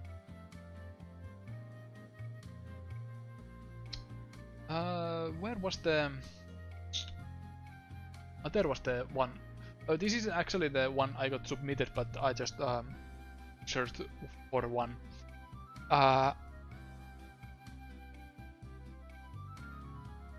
The art style is very iconic because the artist is called Susumu Matsushita. He has done artwork for the Famitsu magazine in Japan, and he was the character designer for Maximo games, the Ghouls and something, the PS2 games. Yes, this very fun style, very not Japanese, like very Western style character proportions. And the shading is very probably airbrushed artwork, as seen the soft edges.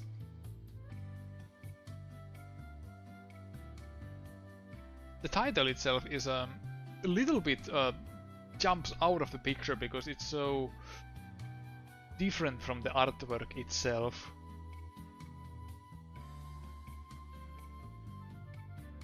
Like sure, it's important to see the title, but maybe some sort of gradient effect will make it better.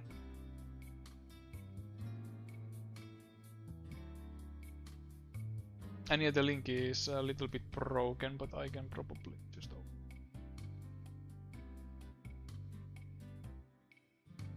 Separate.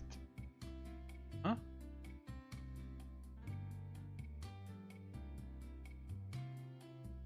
Oh, right.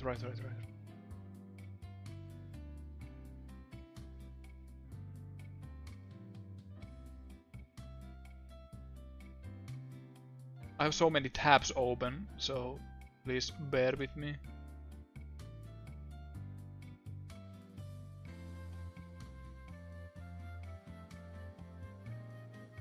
So yeah, that is one of the good ones I got shown, and there was one bad, and it's this one.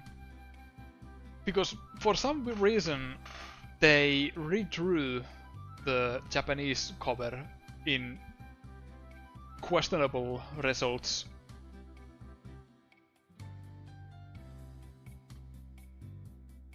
Like, the point is that it's a cross-section. If I use the word right. Like, from the middle it should be, like, different. But for some reason the eye is just different size. Like, how do you even make a mistake like that without noticing? So yeah, I feel sorry for every Mega Man 03 fans. Have you seen the original? Yeah. It looks like this, but not as bad. And yet the eye is like mirrored from the other one, but in bad fashion. Yeah, this is the bad. Because the artist, I forgot his name, but he's actually a very good artist. I have some of his artwork saved. Even though he always uploads artwork in such a minimal size, and I hate it. I want to see them in higher resolution, but I guess not.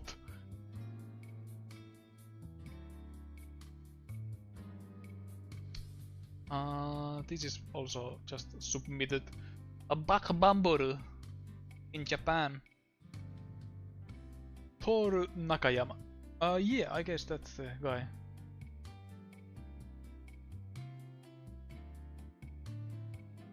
Bakubamburu. Very 3D. Kind of threatening B when he's aiming at the viewer, because that's a rare thing from video game covers, that the characters are actually aiming. Because I feel that there are some sort of rules that you can't actually make a video game cover where a character is aiming at the viewer because it's threatening. But of course the Yakuza Fury girl is doing just that.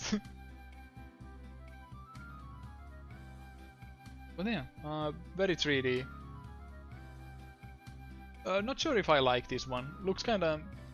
the colors are kinda boring.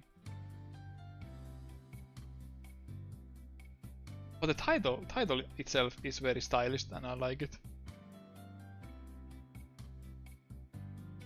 I don't like this bee who is flying... Wait, is it flying towards us or away from us?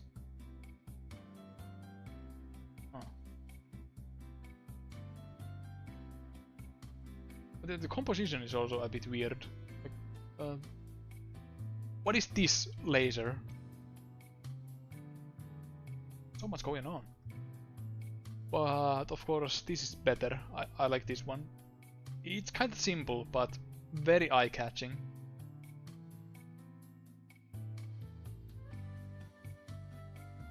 Like very B colors. Just black and yellow. And same thing here. He's avoiding some laser from behind. He's done fucking around, he's just shooting at the viewer now. Jesus.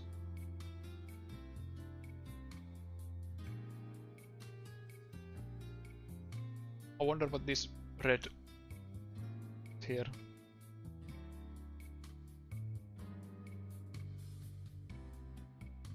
I feel the American one is kinda low energy compared to the Japanese one. Yeah, this has more action. Like, there are some explodey effects here, but not that, and that is flying, so there's some sort of movement here, but I think this was eye-catching from rental stores or anything like that. I like the title better because it has the cool metal wing in the backdrop, while this one looks kinda empty without it. Never played this one actually. I know the theme song. It's called like Biggity Bumble Bumbledy Bumbledy Bumbledy Bee.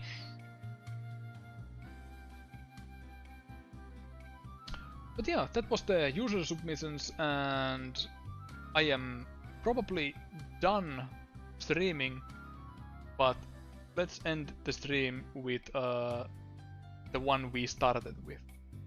Jesus! Kyofu no Bio Monster.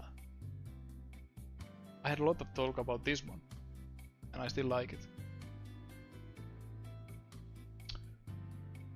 Thanks for the Jesus stream. Jesus, what a ride.